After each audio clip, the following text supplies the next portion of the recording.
Hey everyone, I sincerely appreciate your support. If you enjoy my audiobooks, I would be truly grateful if you could subscribe to the channel. And if you'd like to support even further, you're welcome to become a Patreon member, where you can access audiobooks of novels as long as they are freely available on the internet. Your kindness and support mean so much. Thank you. In the dimly lit tomb chamber, Vanya huddled in a corner, her eyes fixated on the scripture lying on the ground. Fear consumed her, making even breathing difficult. She struggled to calm her racing heart, though anxiety and unease still clung to her. After realizing she had received a divine revelation from a foreign god, Vanya wrestled with conflicting thoughts. Should she surrender herself to the nearby Radiance Church? Or should she flee immediately? Quickly, she slapped her own face to dispel such ideas. No, I can't. Calm down, Vanya, calm down. If I surrender, I'll definitely be sent to the Inquisition. There's no way I'll get off lightly. The sin of heresy is too grave. The presiding judge won't show leniency just because I turned myself in. If I run, leaving only a pile of corpses behind, the church will surely think I sided with the heretics and orchestrated this massacre. I'd be hunted by execution squads worldwide, never to know peace. Vanya analyzed her situation carefully. Both surrendering and escaping seemed impossible. The only viable option was to pretend nothing had happened and return to the church, keeping the fact that she'd received a revelation from a foreign god a secret. But this wasn't just about her keeping the secret, the foreign god must also remain silent. And what if concealing the matter offended this god? Receiving divine revelation is considered an immense blessing, even marking one as a divine favored. Ignoring such grace and returning to her church as if nothing had happened could provoke divine wrath. Even though they're a foreign god, they're still a god, an entity I cannot afford to offend. Besides, they really did save me, even if I don't know what kind of god they are yet. I must tread carefully not to displease them. If they insist that I join their faith, I might not have a choice. Phew, for now, I'll try to communicate, she murmured. With trepidation, Vanya picked up the scripture from the ground and began writing in it again. May I ask, O unknown lord, do you have any particular requests? Requests? Reading the words appearing in the book, Dorothy scratched her head. Since she didn't fully understand the situation of the other party, she decided not to make any demands for now. None at the moment, she wrote. None at the moment. Does that mean I'm not being forced into joining this faith? That's a relief. Let's ask the next question. Feeling slightly reassured, Vanya wrote another line. May I ask, O unknown lord, if I may return to the church? After a brief pause, the scripture offered a response. You may. Vanya's heart swelled with joy. This meant she could return to the church without offending this god. As long as she carefully kept her secret, she could quietly resume her life as an ordinary clerical sister. This was the best possible outcome. Even though she didn't know who this foreign god was, they didn't seem malevolent. Perhaps they weren't an evil deity after all. Even if I remain a sister of radiance, I'll always remember this deity's grace. It would be best to ask for their name, though. Knowing the god's identity will help me avoid breaking any taboos. With this thought in mind, Vanya wrote again. May I ask, O great lord, what is your honorific name? Honorific name? What kind of question is this? A god's title, perhaps? No, wait, isn't a honorific name a long string of descriptions for a deity? Reading the words, Dorothy pondered. Back when she had studied at the church, she'd memorized the honorific names of the Holy Mother of Radiance, which were a string of descriptors praising the deity's attributes. Realizing the other person had mistaken her for a deity, Dorothy thought she should come up with an honorific name befitting a god, even if she was merely a fraud relying on a system. But crafting a long, grand name would take time. After considering the nature of her system, she wrote a simple word. Akasha. Akasha. Sitting on the floor of the tomb, Vanya read the word displayed in the book, puzzled. She tried several pronunciations, but her confusion only deepened. Akasha. I've never heard of such honorific name before. No, this seems more like a name than honorific name. Vanya felt even more uncertain. Honorific names typically describe a deity's nature, like Radiant Savior, Merciful Mother, Judging Father, Gluttonous Wolf, or Spider Queen. Complete honorific names for prayers were even longer strings of descriptive phrases, meticulously capturing and venerating a deity's powers. But Akasha, it didn't fit those conventions. Could it be, this is a transliteration from a language I don't know? A language lost to history? If this god uses a name I can't understand, perhaps, it belongs to a deity from an ancient, lost civilization. As a scholar of scripture, Vanya's mind naturally leaped to such a conclusion when faced with an incomprehensible name. Forget it, I'll just express my gratitude for now, she muttered. After writing a few lines of sincere thanks to the deity, Vanya closed the scripture and secured it at her waist. Taking a deep breath, she surveyed the tomb chamber. Next, I'll head to the nearby telegraph station to call for reinforcements. May the Lord protect me. I hope they'll believe my account. Vanya prayed as she always had. But this time, she realized something felt off. Was she praying to the Radiant Saints, or to this mysterious god? This thought left Vanya unsettled. Returning to her ordinary life as a sister of Radiance might be harder than she had anticipated. Phew. Sitting at her desk, Dorothy exhaled in relief after receiving the follower's latest message. She mused that she now had a potential source of intelligence or mystical knowledge. Perhaps this would save her some money instead of having to constantly pay Aldrich for intel. However, she couldn't fully utilize this source yet. Since the other party viewed her as a deity, asking basic questions wasn't feasible. She'd need a better communication method to extract information. Akasha. No one in this world should recognize that term, Dorothy murmured. The word Akasha came from her original world, derived from Sanskrit. It roughly translated to ether, but Dorothy had chosen it because of its association with the Akashic records. Like the Rose Cross Order, the Akashic records were a concept from her former world's mysticism. They were described as a transcendent, high-dimensional repository of all information, a kind of ultimate library storing all knowledge. The idea had appeared in various games, films, and anime. Since her system was information-based, Dorothy thought the name fitting. But just Akasha felt too plain for a god. Perhaps she'd elaborate on the honorific name when she had the time. Daytime, southeast of Igwent, the Charity Orphanage. The Igwent Charity Orphanage, situated in the southeastern suburbs of Igwent, is one of the city's few welfare institutions. Apart from this, there are also several relief centers, but Charity Orphanage is the only one specifically for orphans. Although its existence barely scratches the surface of Igwent's severe problem with homeless children, it still serves a purpose. Like many educational institutions, the Charity Orphanage was initially established by the Radiance Church and deeply influenced by its doctrine. It originally aimed to cultivate the most loyal and fervent servants for the Radiant Saints. However, as national and capitalist powers rose across the world, the Radiance Church gradually compromised, ceding some of its domains to administrative authorities and social capital.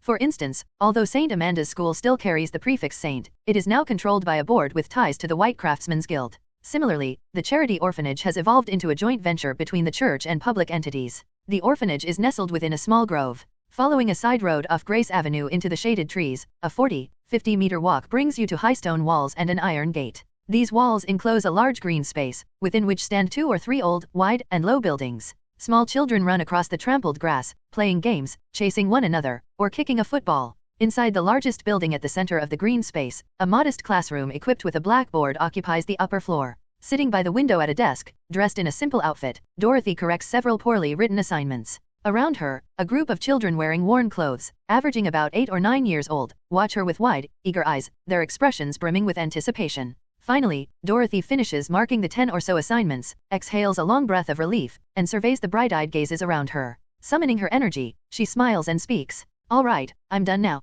Are you done, Ms. Machos? Who got in at this time?" "Yes, Ms. Machos, who's the winner?" "Tell us, teacher." The children chatter excitedly, their voices overlapping. Smiling, Dorothy pulls a few items out of her pocket and announces cheerfully. "This time, it's pick, wood, and Anna. These are your rewards, a small red flower and some candy." As she speaks, Dorothy stands, pasting the paper red flowers she cut out herself onto the wall beside the names of the corresponding children. Then, she places the candy in front of them. The children cheer joyfully. "Teacher, that's not fair. Anna already has 5 red flowers today." A slightly taller boy complains, his face disgruntled. Dorothy responds with a gentle smile. "It's completely fair, Daniel. Every red flower Anna has earned is through her own effort. If you want more, you'll just have to work harder next time. I'm sure, with your ability, you can win even more red flowers." "Ugh, all right. Good. Work hard next time. All right, everyone, take your assignments back now. I've written explanations for all the errors, so make sure to review them carefully." "Yes, teacher." Phew. Sitting by the window, Dorothy watches the children scatter, a long sigh of relief escaping her lips as she finally relaxes.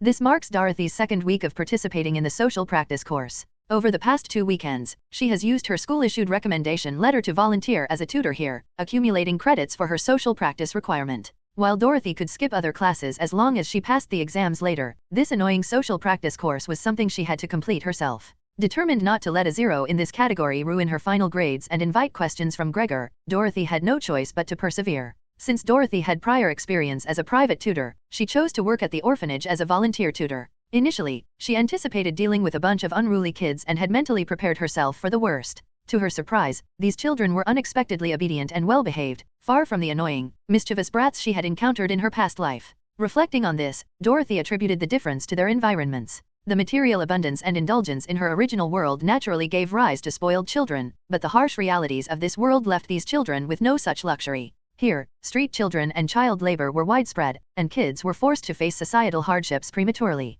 Even the orphans in this institution frequently participated in organized labor to earn money that helped sustain the orphanage. Unfamiliar with pampering or indulgence, they simply couldn't afford to act out. Understanding their circumstances, Dorothy began bringing candies to class each time. Drawing on distant memories of kindergarten, she crafted small red flowers to award as prizes, along with other gifts. These gestures earned her the children's affection, and the rare chance to savor candy made her classes especially popular. Sitting in her chair, Dorothy watched the young faces of children not much younger than herself, diligently working at their desks. A surge of emotion rose in her heart. Just then, a voice interrupted her thoughts. "Excuse me, Ms. Machos." Turning her head, Dorothy saw an 8 or 9-year-old girl standing beside her. The girl wore a faded dress, her golden hair tied into 2 braids. With a slightly rounded face and large blue eyes, she looked up at Dorothy. "Ah, Anna, is there something you need?" Dorothy asked. The girl responded hesitantly. "Teacher, I just won another red flower, but you forgot to give me candy." Hearing this, Dorothy smiled gently and explained. "Oh, Anna, you've been amazing today, earning so many red flowers. But eating too much candy isn't good for your teeth, so I decided not to give you more this time." "Really? Eating too much candy is bad for your teeth?" Anna's face showed both disappointment and curiosity. Dorothy chuckled softly and opened her bag, replying as she rummaged through it. "That's right. So even when you're free to eat candy as much as you like, remember not to overdo it. It can harm your teeth and even make you sick. But since you didn't get candy this time, I've prepared something else for you." From her bag, Dorothy pulled out a storybook and handed it to Anna. "You've been my best student these past few days, so this book is for you. It's full of stories." "Really? Thank you so much, teacher." Anna's eyes lit up as she took the book. For a child living in an orphanage, receiving a gift was a rare delight. Hugging the book tightly, Anna ran her hand over its cover. Suddenly, as if remembering something, she looked up at Dorothy. "Ms. Machos, you've been so kind to us even though you've only been here a few days. We all want to thank you. That's why we suggested to Sister Didra to invite you to the charity performance in 2 days. We'll be performing there." "The charity performance?" Dorothy asked, surprised. Anna nodded enthusiastically and explained. "Oh, I almost forgot, teacher. You're not from Igwent, so you wouldn't know. Let me tell you." With that, Anna tapped her forehead, organizing her thoughts before continuing. "The charity performance is an event hosted every year by Igwent's famous philanthropist, Viscount Field. He invites wealthy people from all over Igwent to attend. At the performance, Viscount Field leads a call for donations to help Igwent's poor. They've been holding it for 6 years now. Each year, Viscount Field and the other donors contribute large sums of money to improve the lives of people like us. Many have been saved because of this. As per the Viscount's wishes, orphans like us are a key focus of the aid. That's why our orphanage performs at the performance every year to gain more attention. At the end of the event, Viscount Field even adopts one of us, so everyone cherishes this opportunity." Viscount Field. Seated on a chair in the orphanage classroom, Dorothy furrowed her brow after hearing Anna's words. The name felt somewhat familiar to her, like something she had come across before. After thinking for a moment, she recalled frequently seeing this name in the newspapers. Viscount Field, a local noble of Igwent, held a hereditary title as a traditional aristocrat. After a long period of traveling abroad, he returned to Igwent 6 years ago and began engaging in charitable work. It was said that he often ventured into the lower districts to understand the lives of the impoverished and provide aid. Among the Igwent elite, he was known to be the most aware of the struggles of the lower classes. Dorothy also remembered reading in recent newspapers about his criticism of Igwent's police force for its negligence, particularly for failing to protect the lives of the poor and abandoned. He claimed that disappearances were frequent and largely ignored. At the time, Dorothy had briefly wondered if these so-called disappearances were the work of the Crimson Eucharist and had worried about the Viscount's safety. It was surprising how charitable this Viscount seemed to be. Hosting a charity event every year and adopting an orphan afterward? That would make 6 adopted children over 6 years, with this year being the 7th. Even for a benevolent noble, wasn't this number of adoptions a bit excessive? "Miss Machos, are you all right?" At this moment, Anna, who was standing nearby holding a storybook, asked curiously upon noticing Dorothy lost in thought. Hearing Anna's voice, Dorothy snapped out of it and smiled in response. "Oh, it's nothing, Anna. I just remembered something. By the way, I wanted to ask, do you know the children who were adopted in previous years?" Dorothy inquired, and Anna promptly answered. I don't know the older ones from the earlier years, but I know some of the more recent ones, like Grigel and Boom. They were adopted by Viscount Field in the past 2 years. They were both excellent students here and were my role models." "Is that so? After they were adopted, have you seen them again?" Dorothy continued to ask. Anna thought for a moment before nodding. "I've seen them, but only rarely. The adopted children often accompany Viscount Field to various events, and we occasionally see their photos with the Viscount in the newspapers. Every year during the charity event, the Viscount also brings 2 of the previously adopted children along, so we get to see them then too." "But, teacher, why are you asking about this?" Anna asked curiously, and Dorothy replied with a smile. "Oh, nothing, just asking out of curiosity. By the way, Anna, you mentioned that I might be able to attend this year's charity event as well, but isn't it only open to Igwent's upper-class citizens?" Dorothy asked, to which Anna nodded confidently. "No problem. Since our orphanage is a focus of the charity, we're allocated a few invitation slots. As long as Sister Didra agrees, we can get you an invitation. With all of us asking together, we'll definitely convince her." Anna's tone was filled with certainty and anticipation. Looking at Anna's earnest expression, Dorothy nodded. "All right. I'll leave it to you all, then. Afternoon, Charity Orphanage, headmistress's office. Sitting behind her desk was an elderly nun in her 50s or 60s, clad in a black habit, her face lined with wrinkles. This was Sister Deirdre, the headmistress of Charity Orphanage and an official nun of Igwin's Radiance Church. Sister Deirdre pulled an envelope from her desk drawer and handed it to Dorothy, who sat on the other side of the desk. Here, this is the invitation. The time and venue are written inside. Don't be late, Miss Machos. Thank you, Sister Deirdre. It's an honor to attend such an event. Dorothy took the envelope with gratitude, to which Sister Deirdre responded with a smile. If you want to thank someone, thank the children. It's rare for students to volunteer here, and you're the first to win their favor so completely. This invitation is well-deserved. Now, I need some rest. Fetch, escort our guest out. Take care, Sister Deirdre. Dorothy left the office escorted by a balding middle-aged man. As she walked into the hallway, Anna was still waiting for her, holding her book.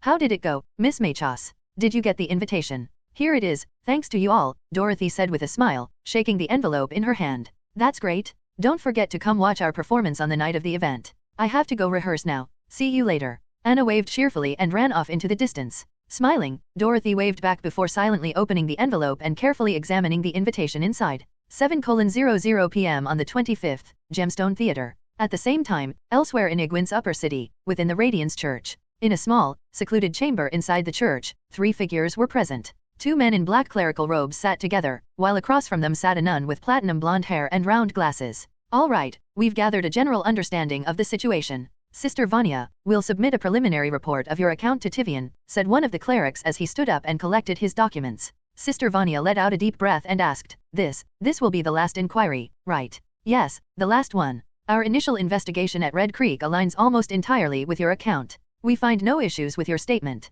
When you return to Tivian, they may ask you a few more questions as part of standard procedure, but there's no need to worry. Thank the Holy Mother that there were survivors from this heretical disaster, another cleric said as he rose. Hearing their words, Vanya finally felt a heavy burden lift from her shoulders. Half a month ago, after escaping from the underground crypt of Red Creek's chapel, Vanya had sent an urgent telegram to Tivian's Glimmering Light Diocese, reporting the situation. Tivian promptly contacted Igwin's church, instructing them to dispatch a Radiant Executor squad to Red Creek to secure the area and escort Vanya safely to Igwint. Recently, multiple Radiant Executor squads from Tivian arrived in Igwint County to begin the recovery of sacred relics from the crypt. Meanwhile, Vanya had spent several days undergoing inquiries in Igwint. Phew. Thank goodness my situation didn't warrant the involvement of a church deacon for interrogation. If it had, there's no way I could have hidden anything. In a small room, Vanya, who had successfully passed the inquiry, thought to herself with relief. After the incident, she immediately reported to the church and actively cooperated with the investigation. Her testimony was consistent with the circumstances and had no suspicious elements. Combined with her clean background and good behavior, the investigators sent by the church only questioned her instead of subjecting her to a formal interrogation. Had it been an interrogation, the church would have deployed black rank or higher deacons. In the presence of high-level lantern beyonders, lying would have been impossible. They possess the ability to discern lies. Vanya truthfully recounted most of what had happened in the crypt that night, how they discovered the crypt, ventured inside to explore, were ambushed, and how she hid in a side chamber. In the final part of her story, Vanya described how a wounded heretic stumbled into the side chamber where she was hiding. In her panic, she counterattacked with her sword, managing to kill him because of his injuries, despite her inexperience. As for the other heretic, who was killed by a rebounded bullet, Vanya made it appear that his body had fallen amid the chaotic main battleground, blending with the pile of corpses. After all, her explanation of accidentally killing a wounded heretic in self-defense was barely plausible, especially since the heretic stabbed by her sword indeed bore other injuries. However, the idea of deflecting a bullet with her sword would have been far too unbelievable. All right, Sister Vanya, the investigation into the heretics and the retrieval of Bishop Dietrich's relics is underway. To ensure safety, these relics will first be transported to Igwint and then, under sufficient armed escort, sent to Tivian. You may travel with the relics for protection. Given the recent surge in heretic activity, it'll be safer this way. For now, take some time to relax in Igwint and rest for a few days. The cleric tidied up the documents on the table and smiled as he spoke to Vanya. Startled at first, she quickly stood and thanked him. Thank you so much. After witnessing the brutal methods of those heretics, I've indeed been on edge these past few days. I should take the opportunity to rest and perhaps explore Igwint a bit. Lamp. Feel free to take a look around, Sister Vanya. Igwint does have its charms. For instance, the school renovated through a donation by the Venerable Saint Amanda is located here. Oh, and the annual charity event is about to be held. That's quite the highlight of our region, the cleric said, introducing his hometown with pride. Hearing this, Vanya asked curiously, a charity event? Yes, it's an annual charity banquet hosted by Viscount Field, aimed at helping the impoverished. During the banquet, the Viscount encourages the local gentry to make donations. There are also many programs and activities. It's fairly well known around here. The cleric's eyes gleamed as he spoke. After glancing at Vanya again, he suggested, actually, to echo the Holy Mother's compassion, we send representatives to participate every year. Since you're here, Sister Vanya, why not attend as well? The cleric saw this as a perfect opportunity. A nun from the capital diocese could witness the charity event firsthand and, upon returning, convey how the people of Igwent are devout, the wealthy gentry are compassionate, and so forth. This would surely leave a favorable impression on his superiors. What a chance for good publicity? A charity banquet.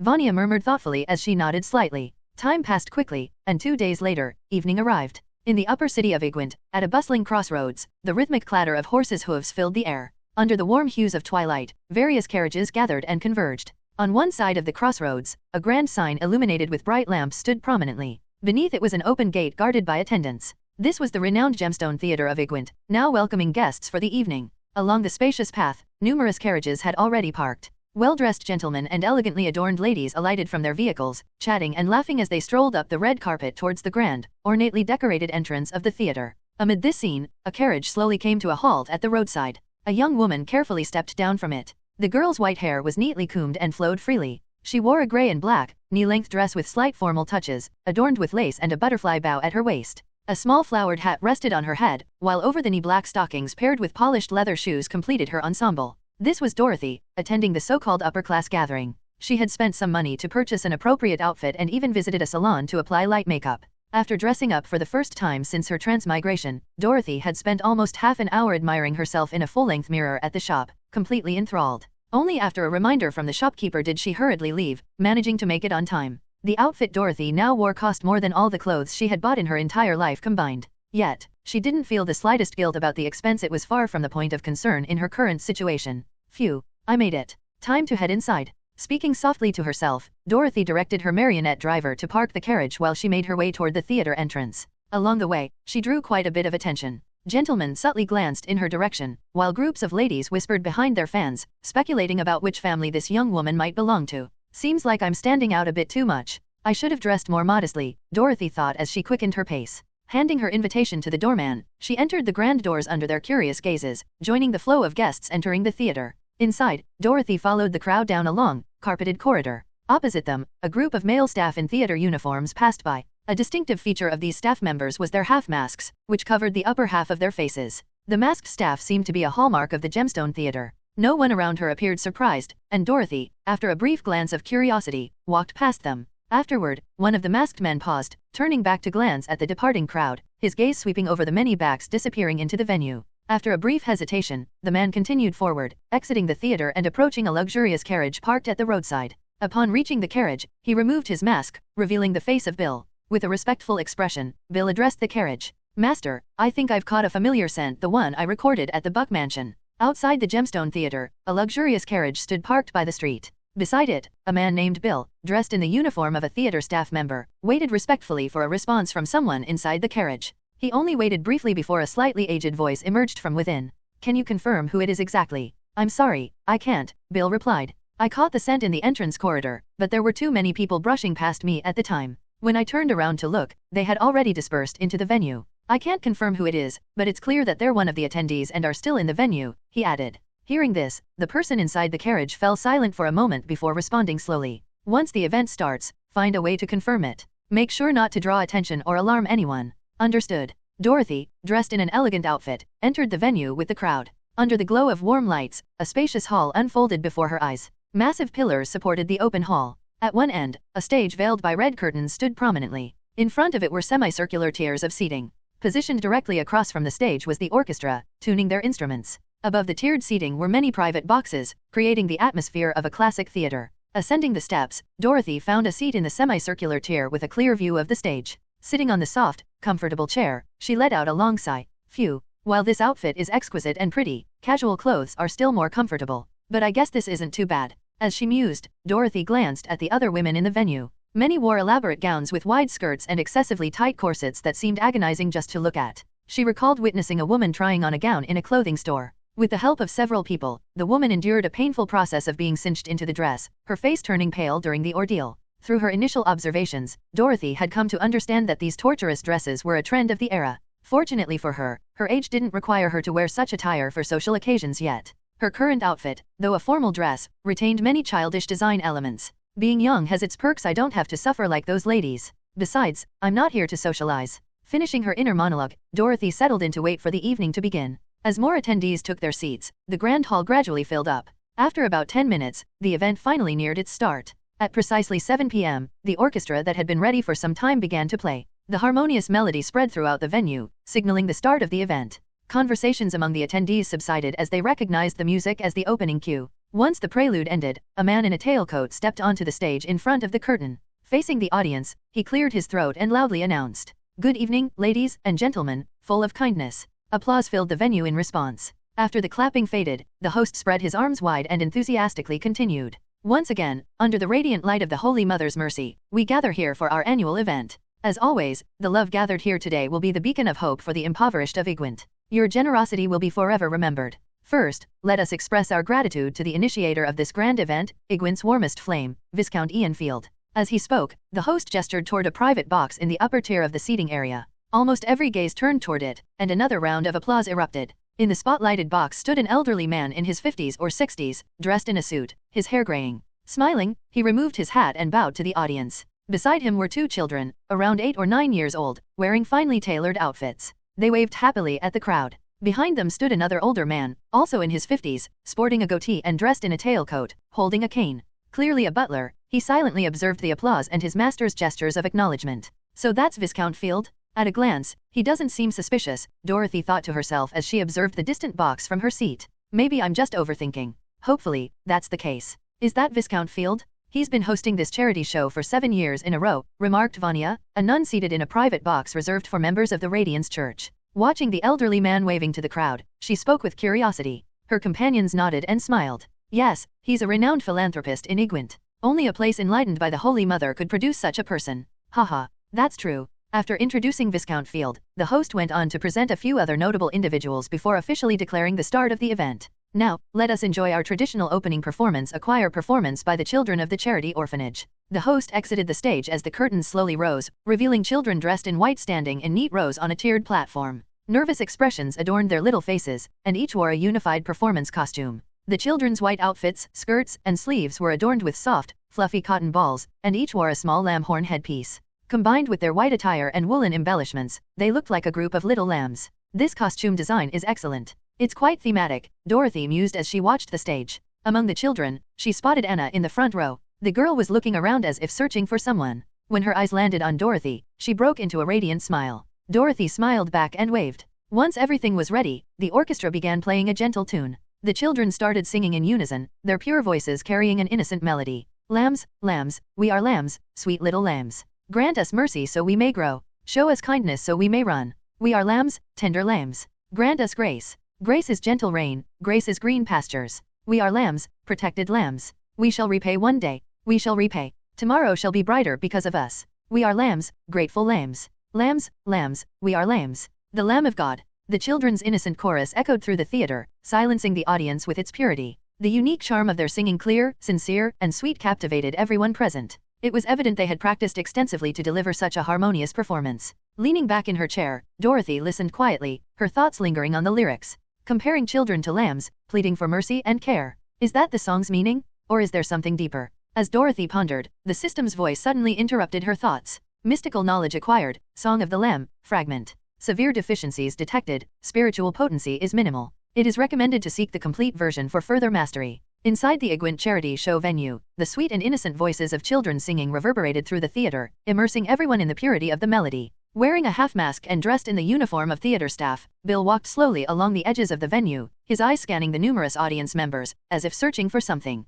Bill was searching for a scent, the one he had committed to memory at the gruesome scene of the Buck Mansion's massacre. Bill was a beyonder of the Chalice pathway, but with a twist. His advancement ceremony had been personally overseen by the lord he was loyal to, and the ritual differed from the conventional process of advancing to the Craver. In the mysticism world, even when the same spirituality accumulates, the outcomes can vary depending on the advancement ritual. By paying an additional price, Bill advanced into a branch of the Craver, known as the Taster. The Taster is a branch of the Craver. While their physical attributes and vitality also surpass ordinary humans, they are slightly inferior to the Craver in these aspects. Instead, the Taster gains sensory representations of the Chalice. The Craver, who embody the Chalice in material aspects specifically through flesh, become stronger and more resilient. In contrast, the taster's embodiment of the chalice is not as robust but is compensated by heightened sensory representations. The sensory embodiment of the chalice includes heightened smell, taste, and even physical pleasure. Through his advancement, Bill gained an extraordinary enhancement in his sense of smell, enabling him to detect and remember scents undetectable by ordinary people.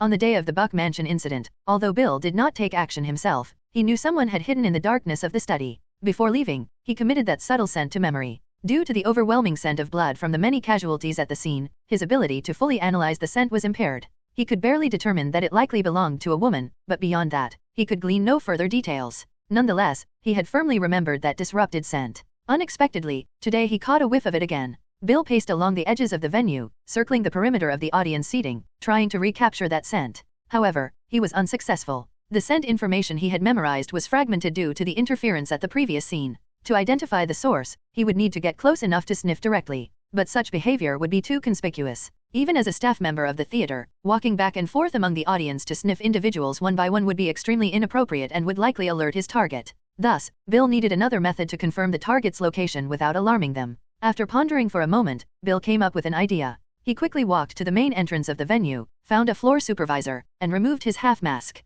"Ah, Mr. Bill, is there something you need?" The supervisor smiled upon recognizing Bill. Without hesitation, Bill gave his instructions. "Gather all the staffs and have them collect the audience's invitations under my directions. Say there was an issue with the invitations, and we need to retrieve them for rechecking." Inside the venue, the children's singing gradually came to an end. Amid thunderous applause from the audience, the children, as innocent as lambs, bowed in unison as the red curtain slowly closed once more. Among the audience, Dorothy clapped along with the crowd, her face adorned with a faint smile. However, her heart was heavy. Song of the Lamb. The song Anna and the others sang is a mystical knowledge in the form of a song. Why is this happening? Only after the system's prompt did Dorothy realize the choir's performance was a mystical knowledge. Though heavily fragmented and seemingly adapted, stripping away much of its mysticism, it was unmistakably a mystical knowledge. After hearing the song, Dorothy had instinctively extracted its spirituality. Although the spirituality was so faint it didn't even reach one point, Dorothy could still discern that it belonged to the chalice. In other words, Song of the Lamb was a mystical knowledge tied to the chalice. However, the version performed by the children had been drastically abridged and modified, likely to minimize contamination and avoid arousing suspicion. Had it not been for Dorothy's system precisely identifying it, even she wouldn't have noticed the problem with the song. Why are the children from Charity Orphanage singing a chalice mystical song at a charity show? And based on the host's earlier remarks, they seem to perform a choir piece every year. Could all of them have been like this? Is there something wrong with Charity Orphanage? I've spent so many days teaching there, but I never noticed anything unusual. Dorothy mulled over these questions, her heart not just puzzled but also tinged with concern. To publicly perform a mystical transmission of the chalice on stage. Regardless of the truth behind this, there's clearly a major issue with this charity show. While I mainly came to watch Anna perform, this situation now feels a bit risky. With this thought, Dorothy grew increasingly cautious, a faint suspicion creeping into her perception of everything around her. She reached into her pocket and retrieved a gold coin. One side bore the image of the sun, while the other was engraved with the insignia of the Radiance Church. It was a spiritual storage item she had acquired from Brandon, associated with lantern spirituality. With it, she could perform divination. Now, she needed to use it to assess her surroundings. In the basic divination techniques she had learned from Aldrich, many rituals required prior preparation, which was impossible at the moment. However, there were a few simpler forms of divination that didn't require elaborate setups. One such method was coin flipping. Am I currently in danger? Reciting the divination query silently in her mind, Dorothy tossed the gold coin as discreetly as possible, covering it with her hand as it landed. After feeling the spirituality drain slightly, she slowly removed her hand. The coin had lost its shine, and the side bearing the sun was facing up. It was the positive outcome. Phew, so it's true. Seeing the result, Dorothy exhaled deeply, shaking her head as she ignored the host introducing the next act on stage. She began to think deeply. Danger, danger. What kind of danger? Where is it coming from? What form will it take, and when? She pondered, realizing how little information she had to work with. Closing her eyes, she began to sift through her memories. From the moment she arrived at the theater to the present, Dorothy started reviewing every detail. Her ability as a cognizer allowed her to retain all sensory information for up to half a day. Every blade of grass she passed by could be recalled. This supermemory would gradually fade after half a day, unless she expended spirituality to preserve key fragments permanently. Thus, Dorothy meticulously scanned through her memories, examining every detail of the theater, every corner, every person she had glanced at, and every word she had overheard, searching for useful clues among seemingly trivial data. Thanks to her ability to process information at incredible speed, Dorothy quickly found something important in her recent recollections. It was a memory from when she had first entered the theater, walking through the hallway behind the main entrance with the crowd. Upon carefully reviewing her visual memory from that moment, Dorothy noticed a vaguely familiar figure in the crowd walking directly toward her. It was a young man, a staff member of the theater, wearing a half-mask that only revealed his jaw. Examining the figure closely, Dorothy felt a strong sense of familiarity. The man bore a striking resemblance to someone in her memory. That person was Bill, the young man who had rescued Buck during the Buck Mansion raid. At the time, hidden in the shadows, Dorothy had carefully observed Bill. Using her cognizer ability and expending spirituality, she had committed his features to memory with the precision of an ultra-high-definition photograph. Now, Dorothy felt that the half-masked man she had encountered in the hallway looked eerily similar to Bill. In the theater's venue, the attendees of the evening show were engrossed in the next performance on stage, while Dorothy was deep in thought. It does seem a bit similar. As Dorothy sifted through her memories, comparing mental images, she reached this conclusion. She continued to dig deeper, retrieving 2 specific images from her recollections and meticulously overlapping them, analyzing key details point by point. At this moment, Dorothy's brain resembled a computer running advanced image processing software. It didn't take long for her to complete the comparison. The man named Bill, whom she had previously encountered at the Buck Mansion, bore an uncanny resemblance to the man she had crossed paths with in the hallway earlier. The facial structure, body proportions, and details of the lower half of the face aligned almost perfectly. She was now certain they were the same person. Bill is here in this venue? What's his purpose here? Are the songs sung by those children really connected to the Eucharist? Is he the source of the crisis foretold by the divination? A whirlwind of thoughts began to swirl in Dorothy's mind. Numerous questions troubled her at once, but after shaking her head, she decided to focus on the most pressing issue at hand, namely, the potential crisis that Bill might bring about. First, I need to figure out what form this crisis might take to target me. Either the Eucharist's crisis is so widespread that it inadvertently includes me, or I've somehow been exposed, and they've taken notice of me. A large-scale crisis, like a terrorist attack, seems unlikely. Not only would such an operation risk attracting the attention of the kingdom's central government and even the upper echelons of the church, but the Crimson Eucharist has already suffered severe damage due to me. They shouldn't have the resources to organize a large-scale operation anytime soon. So, it's possible that I've been exposed somehow. But when did this happen? And how much do they know? Have they already identified my identity and location? As these thoughts filled her mind, Dorothy began surveying her surroundings, carefully observing for anyone who might be searching for or monitoring her. Then, she noticed something peculiar. On the edges of the audience seating, several theater staff members were systematically collecting invitation cards row by row. After collecting from each row, they meticulously organized and recorded the cards. This action sparked dissatisfaction among some audience members, who voiced their complaints. Although the staff repeatedly apologized, they persisted, explaining as they continued to gather the invitation cards. Why are they suddenly collecting the invitation cards? Weren't they already checked at the entrance? Did something go wrong that requires rechecking? No, that's not right. The show has already started, and now they're doing this? It's blatantly disrupting the audience's experience. Watching the staff slowly approach with the collected invitation cards, Dorothy's thoughts raced. To her, disrupting so many people's viewing experience just to pinpoint a few questionable attendees seemed inefficient and unnecessary.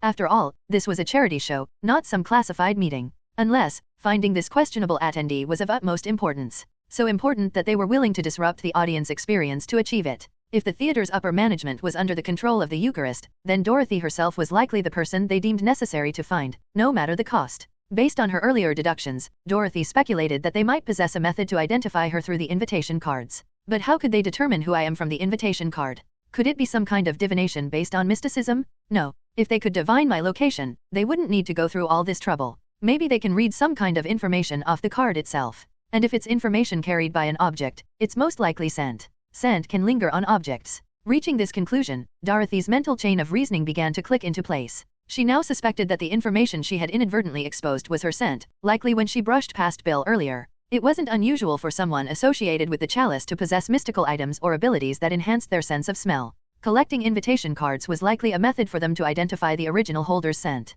After all, if someone wandered around the audience sniffing at each individual, it would be considered highly inappropriate and would likely result in them being thrown out by an enraged crowd.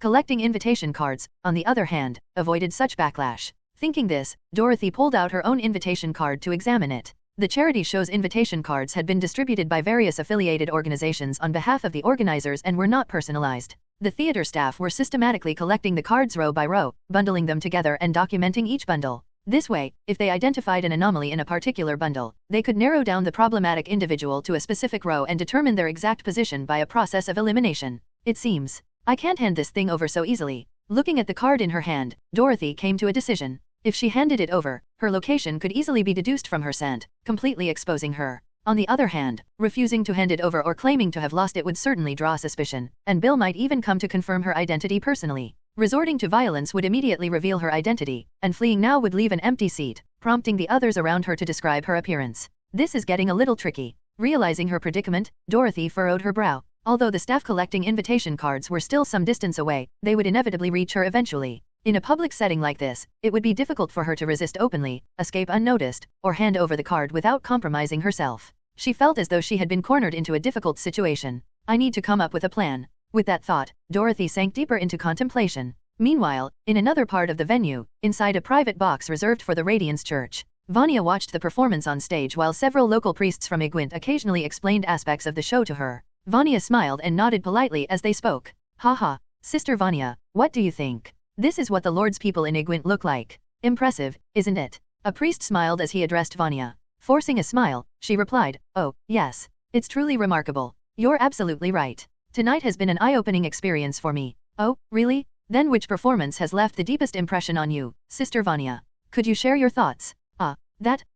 I think the children's choir at the beginning left the deepest impression. They were so pure, so beautiful. The children's choir, you say? Haha, as I thought? Let me tell you, Sister Vanya, those children come from our local charity orphanage. It's a place that strictly follows the teachings of the Holy Mother. Just by looking at their spirit and demeanor, you can tell they're living under the grace of the Holy Mother. The middle-aged priest, with his round belly, began enthusiastically elaborating, using the performance as an opportunity to highlight the local church's achievements. Other priests occasionally chimed in, and Vanya, awkward and introverted by nature, could only smile and nod, feeling overwhelmed and unable to keep up. It was clear that the Igwent clergy had invited Vanya to this charity show not simply to watch the show but to use the opportunity to showcase their local accomplishments to an important representative from a higher church authority. For them, the performance was secondary, impressing an external envoy was the real priority. Initially, Vanya had thought she was merely here to enjoy a show. She hadn't expected the event to turn into a social occasion centered entirely around her. Unlike Vanya, who wanted to quietly enjoy the show, the others in the box were using the show as a networking opportunity, turning the atmosphere into something resembling a business dinner. Although the Radiance Church was a religious organization, its immense size inevitably led to bureaucratic tendencies, and this event was no exception. As someone from the capital's diocese and area under the Archbishop of the Prit Diocese, Vanya was someone they felt compelled to impress, using the show as a platform to curry favor and promote themselves. For Vanya, a nun with little experience in socializing due to her introverted personality and reclusive work habits, this situation was utterly overwhelming. She could only muster polite smiles and stammer out responses while inwardly feeling like crying. Driven by her instincts as a nun, she silently prayed in her heart, Lord, please save me, I just want to quietly watch a few performances. Just as Vanya finished her prayer, Dorothy, seated in the audience, suddenly froze for a moment. Inside the theater's auditorium, Dorothy sat in her seat, pondering how to resolve the current situation. To her, the circumstances were proving rather troublesome. The best solution she could think of was to manipulate the corpse marionette still stationed outside in the carriage. It could try to create a commotion, forcefully halting the charity event and thereby interrupting Bill's search for her. However, this plan would cause a major disturbance, potentially exposing more vulnerabilities and drawing unwanted attention from others, making it an option Dorothy wasn't particularly fond of. Even so, if there were no better alternatives, Dorothy would have to go through with it. Just as she was weighing her options, a woman's voice suddenly echoed in her mind. Lord, please save me, I just want to quietly watch a few performances. Hearing this unexpected voice in her mind, Dorothy was momentarily stunned. She quickly began investigating its origin, asking the system, where did that voice come from? It originated from a prayer. The system responded in its usual indifferent manner, surprising Dorothy slightly. A prayer? A believer's prayer? But wait, since when do I have believers? No, hold on, judging by the tone of that prayer, it's that Radiance Church nun from before, isn't it? But why can I hear her prayers? Aren't the lords in her prayers supposed to be the saints of the Radiance Church? The praying party subconsciously associates the term Lord with you, and given her close proximity, her prayer was received. Hearing this explanation, Dorothy was taken aback. Raising her eyebrows slightly, she began to contemplate. So, this Radiance Church nun subconsciously associates the term Lord with me instead of the Trinity Saints? Could it be because I saved her and gave her tangible blessings? Interesting. What's even more interesting is that she's nearby and wants to enjoy the performances in peace. Is she attending the charity show too? With these thoughts swirling in her mind, Dorothy raised her head, scanning the surroundings. Before long, her gaze landed on an upper-level private box where several clergy members and a handful of nuns were seated. That must be the Radiance Church's designated box. If she's in this venue, she's probably there. Looking at the distant box, new ideas began forming in Dorothy's mind. She quickly turned her attention back to the system with another question. Hey, system, can I send a message back to the praying party in the same way I received hers? You can. The communication channel has already been established. It remains silently closed under normal circumstances but can be activated at any time for unrestricted information exchange with the linked party, regardless of distance. Wow, that's convenient. So, once the channel is established, I can use it permanently, and it can even transmit prayers? That's way more efficient than writing things down in the logbook. Dorothy found this direct method of communicating via the channel far more convenient. Writing messages in the logbook had always felt cumbersome and insecure. Being able to exchange information directly was undoubtedly preferable. Now, Dorothy only needed to activate the channel to transmit a message to that believer. Perhaps she could rely on her to resolve her current predicament. Dorothy considered issuing a divine decree in the name of Akasha, informing the believer that a chalice cultist was hiding within the charity show. She could then instruct her to mobilize the Radiance Church to terminate the event and seal off the venue for a thorough investigation. If the believer had been sent by the church to attend the event, her status was likely not insignificant, so she should have some influence. Just as Dorothy was about to implement this plan, she abruptly stopped, realizing a serious problem. No, I can't notify her this way. What if the church questions her about the source of the information afterward? Dorothy furrowed her brows in thought. To the Radiance Church, Akasha, the entity she was impersonating, was a foreign god. If she truly issued a divine decree to that believer, even if the believer managed to mobilize the church to terminate the charity show and capture some members of the Eucharist, she wouldn't be able to explain the source of the information when questioned later. If she claimed it was her own investigation, she wouldn't be able to concoct a plausible chain of evidence in such a short time. If she attributed it to a revelation from a foreign deity, it would spell trouble. And if she said it was a revelation from the saints of the Radiance Church, who knew whether the church had a way to verify the authenticity of such claims? Ugh, so, is there really no better way? Dorothy pondered deeply again. After some time, a new idea emerged. Maybe, I can adopt a different identity. As this thought took shape, Dorothy glanced toward the theater staff collecting invitation letters. Due to their repeated apologies to guests, their progress was slow, and they were still some distance away from her. Dorothy realized she had a bit more time. Confirming the situation, Dorothy stood from her seat and quickly exited the auditorium. She headed to the second floor, finding an empty corridor where she located a restroom. Once inside and ensuring she was alone, Dorothy closed her eyes and began formulating her thoughts in the tone of a prayer. Upon this endless mortal world, great Akasha, I pray to you. I am currently at a charity show in Igwint City, Prit Kingdom, in the Old Continent. I've made initial progress in investigating the wolves, but I'm now in a predicament. However, I sense a companion nearby. I need her help. I'll wait for her in the restroom on the second floor, left corridor, outside the venue. Dorothy then sent her prayer through the communication channel to the believer. Inside the Radiance Church's private box, Vanya, who was struggling with tiresome socializing, suddenly froze. A female voice praying unexpectedly resounded in her mind. Upon this endless mortal world, great Akasha. Does this refer to the divine Akasha? There's another believer of them in this venue? And they're in trouble, sensing my presence and requesting my help. Vanya's expression momentarily turned blank with shock. Her unusual demeanor drew the attention of a nearby priest. Sister Vanya, is something the matter? Haha, my apologies. I suddenly felt the need to use the restroom.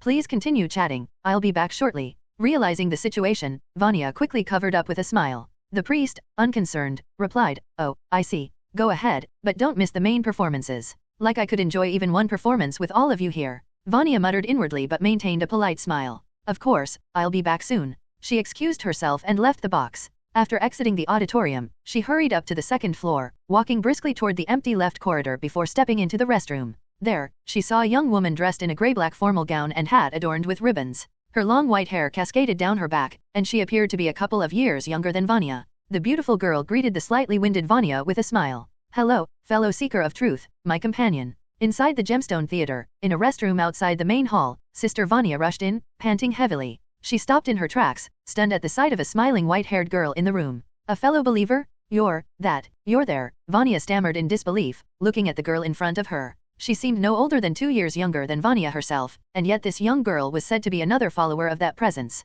This couldn't be real. I believe we are both pursuing the same truth, are we not, sister? The girl, Dorothy, said with a serene smile. Upon hearing her confirmation, Vanya breathed a sigh of relief and continued. Phew, I didn't think, so it's true. And you're even younger than me. Were you the one just now, praying to them for guidance? Yes, that was me. I am currently investigating certain matters and have encountered some complications. I need your help, Dorothy replied calmly. After a moment of hesitation, Vanya spoke again. Investigating? What exactly? Earlier, during your prayer, you mentioned something about wolves. Were you referring to? Before Vanya could finish, Dorothy raised a finger to her lips, signaling her to stay quiet. This isn't the time for detailed explanations. All you need to know is that this charity show is under a bloody shadow, Dorothy said cryptically. A bloody shadow, wolf, could it be? Vanya thought, her mind racing. As a nun who had studied scriptures and historical records, she had some knowledge of the mysticism. If that's the case, this could be serious. So, how can I help you? Vanya asked. Despite her reluctance to get involved in matters of heresy, she understood that having received the grace of an otherworldly presence meant she could no longer remain entirely uninvolved.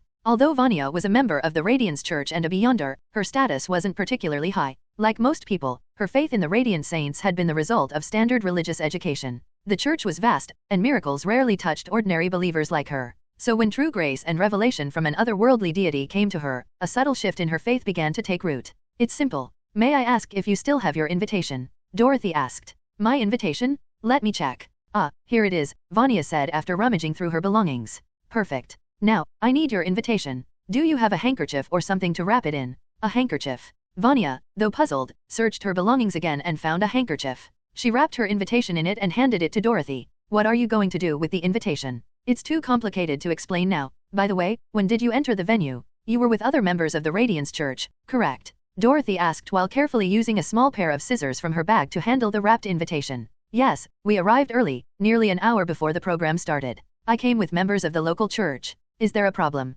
Vanya answered after some thought. No problem. Just remember, if someone comes to collect your invitation later, tell them you accidentally lost it when you entered, Dorothy said with a smile. All right, time is tight. We can't stay here any longer. Let's return. If anything important happens, I'll notify you, Dorothy concluded. Okay, all right, Vanya replied, feeling a mix of awe and apprehension. This young believer, she seems so mature. She doesn't act like other girls her age. She's steadier than I am. Are all of her followers like this? After their brief farewell, Dorothy and Vanya left the restroom at different times. Dorothy, who left first, re-entered the venue. Observing the staff collecting invitations and their general movements, she wandered the corridors briefly before returning to her seat. Shortly after, a staff member approached her. Excuse me, miss, may I see your invitation? Due to some internal issues, we need to verify them. Apologies for the inconvenience, the staff member said politely. Without a word, Dorothy unwrapped the handkerchief and handed over her invitation. The staff member removed it from the cloth, thanked her, and moved on. Thank you for your cooperation.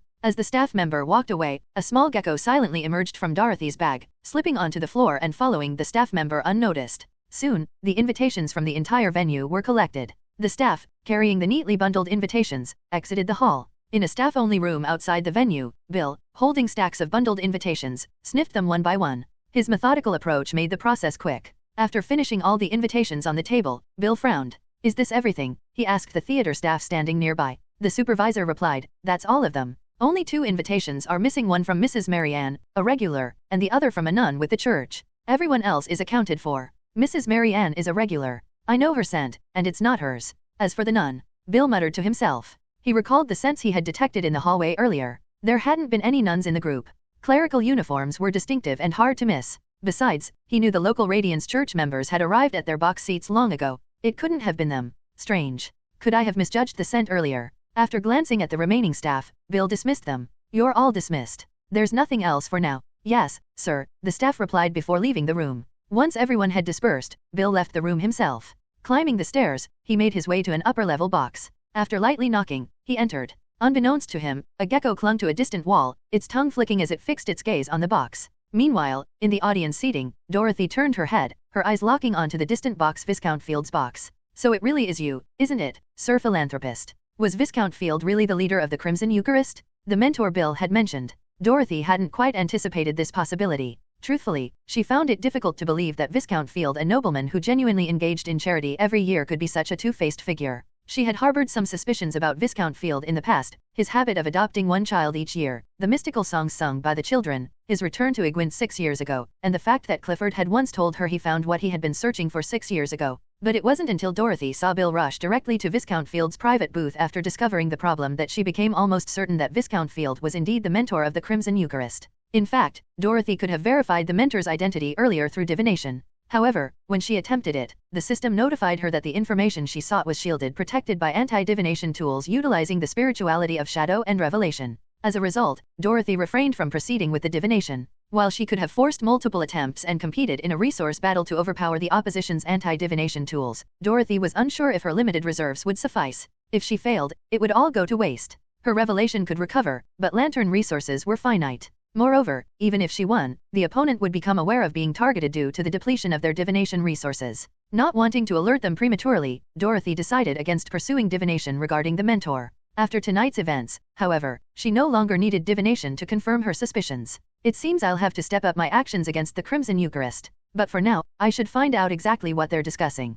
With that thought, Dorothy guided her gecko familiar toward Viscount Field's private booth. The door's gap was too narrow for the gecko to enter, so she planned to try the window instead. Just as she was preparing to move the gecko to the windowsill, the door suddenly opened, and Bill emerged. What? He's done reporting already? That was quick. Without overthinking, Dorothy continued controlling the gecko, which climbed to the window to eavesdrop. To her disappointment, Viscount Field was simply watching the performance inside while chatting with two children. His butler was serving them, and Dorothy failed to obtain any valuable information. As time passed, the event neared its conclusion. Inside the booth, the elderly butler standing behind Viscount Field poured him half a cup of tea and leaned in to whisper, "Sir, it's almost time. You're up next."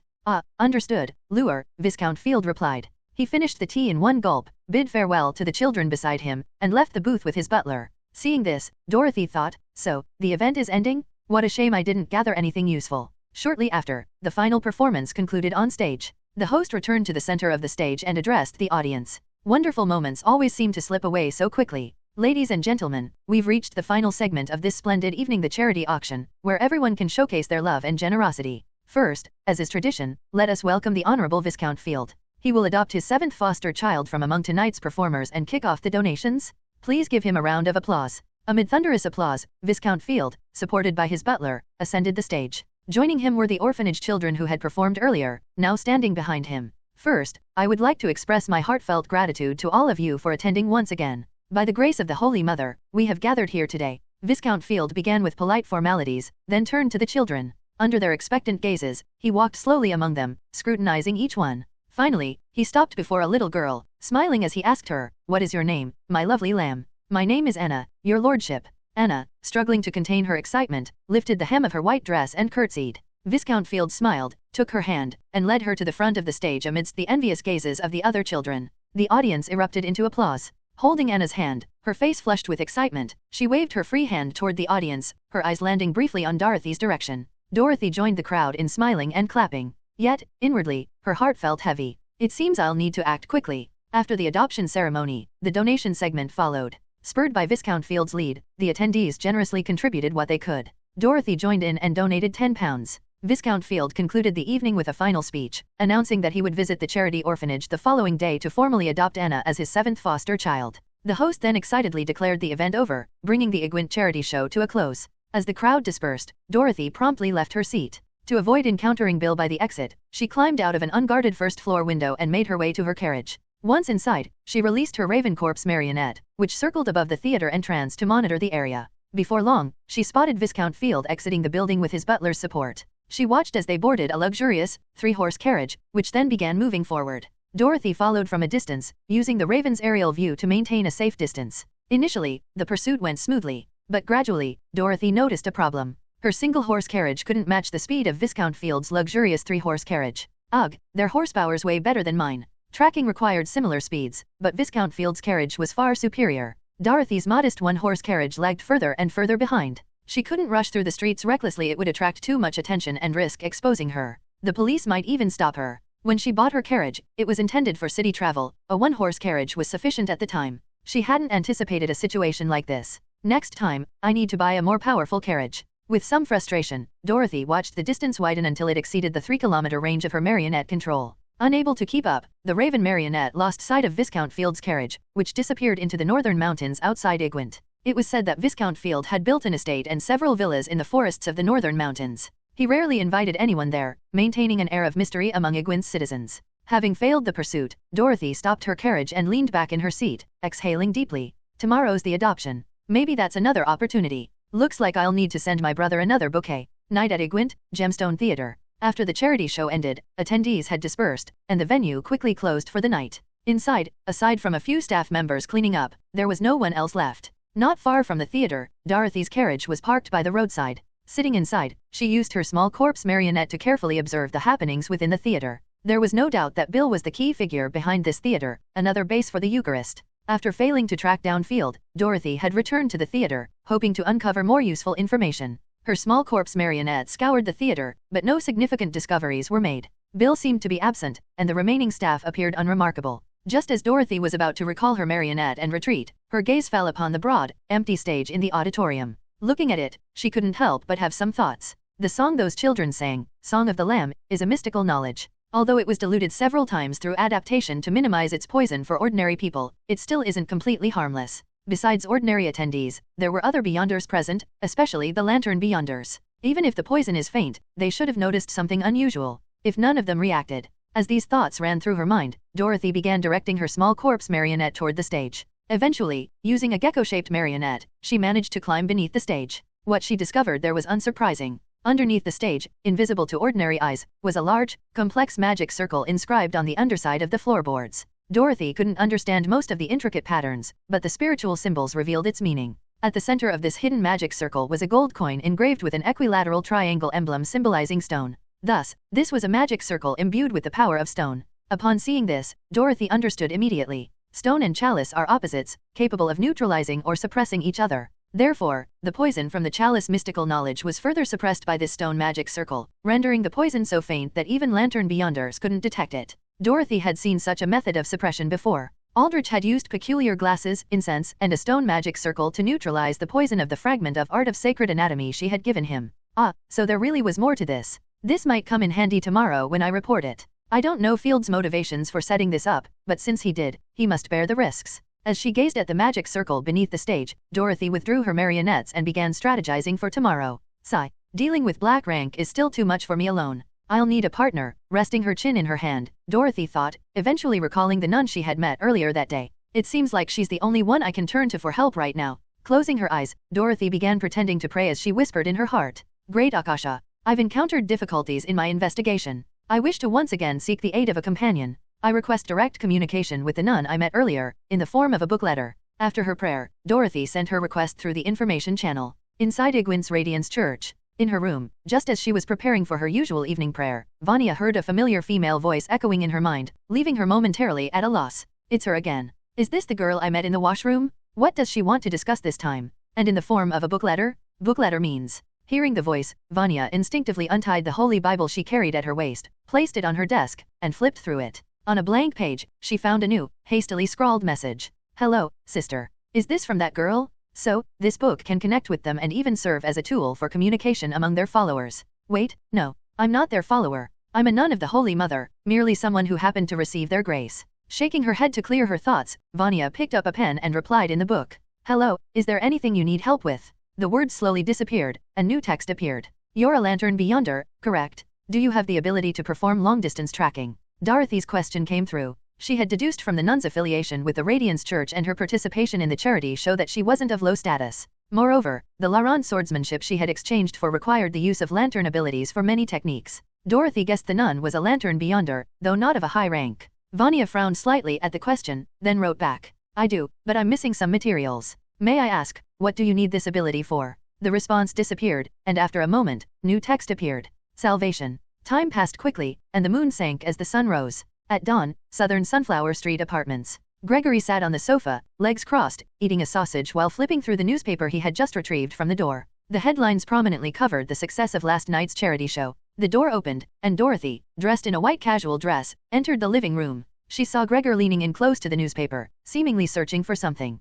Curiously, she asked, Good morning, Gregor. What are you looking at so closely? Good morning, Dorothy. I'm reading about yesterday's charity show, seeing if any of the photos accidentally caught a glimpse of my sister. Turning his head, Gregor smiled. Dorothy had told him she attended the charity show, and Gregor had felt proud, thinking his younger sister was impressive for receiving an invitation to such an upper-class gathering on her own. So, first thing in the morning, he scoured the photos in the paper to see if he could spot her. Give it up. These cameras are so blurry. How could they capture me sitting in the audience? Dorothy shrugged, grabbing a glass of milk to drink. Haha, I'm just looking for fun. By the way, Dorothy, it's not the weekend. Do you have thing to do today? Why are you up so early? Gregor asked, to which Dorothy replied directly. I'm heading to the charity orphanage for a send-off. The child adopted by Viscount Field last night was one of my students when I volunteered as a teacher there. Hearing this, Gregor's eyes lit up. The Viscount's future adopted daughter was your student? That's quite a connection. Dorothy, you're really building your network here. You've been in Igwin for such a short time but are already paving the way for your future.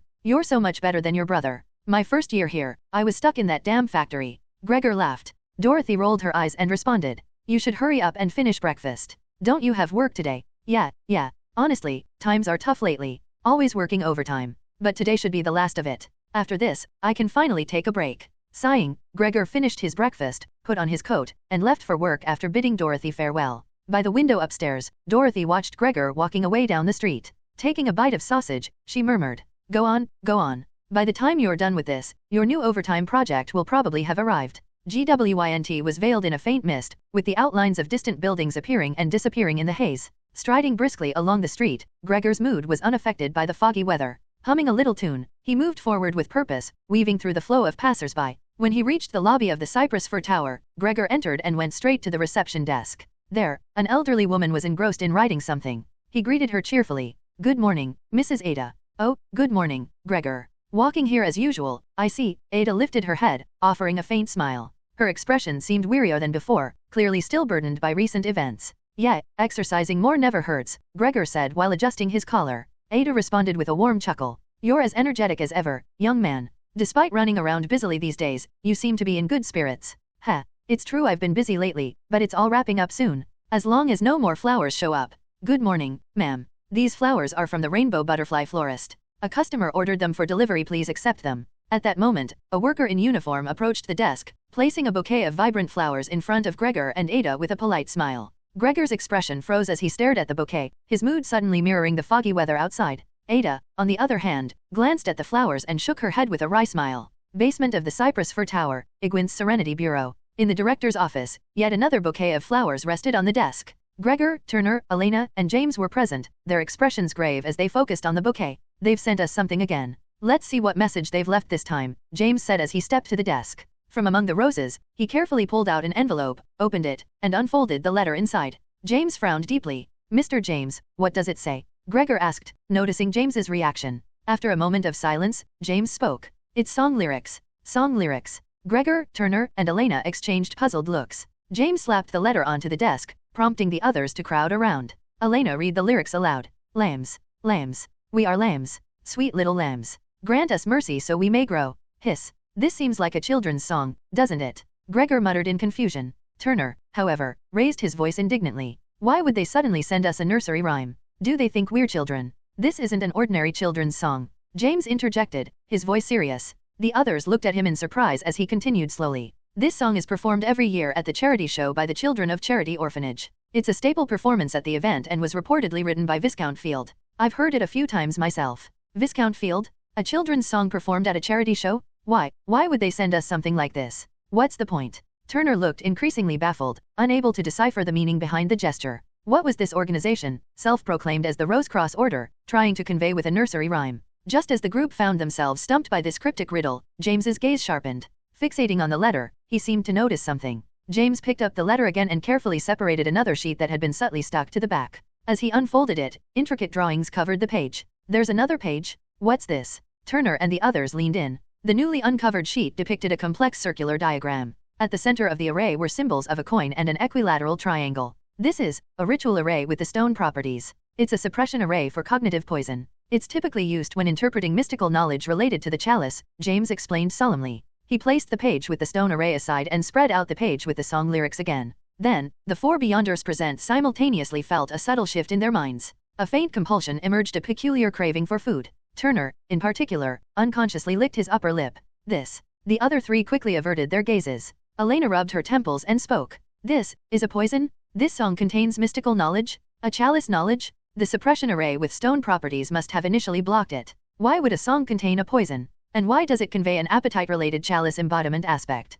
Turner backed away, his sensitivity heightened as a chalice beyonder. Gregor, deep in thought, suddenly appeared to realize something. He looked at James, still holding the letter. "Mr. James, earlier you mentioned, this song is a staple at the charity show, written by Viscount Field and provided to Charity Orphanage. But..." Gregor hesitated, then finally voiced his concern. "But, why would a song written by Viscount Field contain a chalice knowledge?" The moment Gregor's words fell, a heavy silence engulfed the office. Everyone's faces turned grim, and no one spoke a word. At that moment, the weight of their unspoken suspicions hung in the air. The truth, no matter how grim, had to be confronted. After taking a long, deep breath, James finally broke the silence. "Gregor, Turner, assemble the squad." "Yes, sir." Noon, southeastern outskirts of Igwint, Charity Orphanage. The Charity Orphanage was alive with joy. Colorful ribbons and fresh flowers adorned every corner. Children played happily on the lawn, sharing newly donated clothes, books, and toys under the guidance of the nuns. At the orphanage's entrance hall, a blonde-haired girl with twin braids, Anna, stood dressed in her best outfit.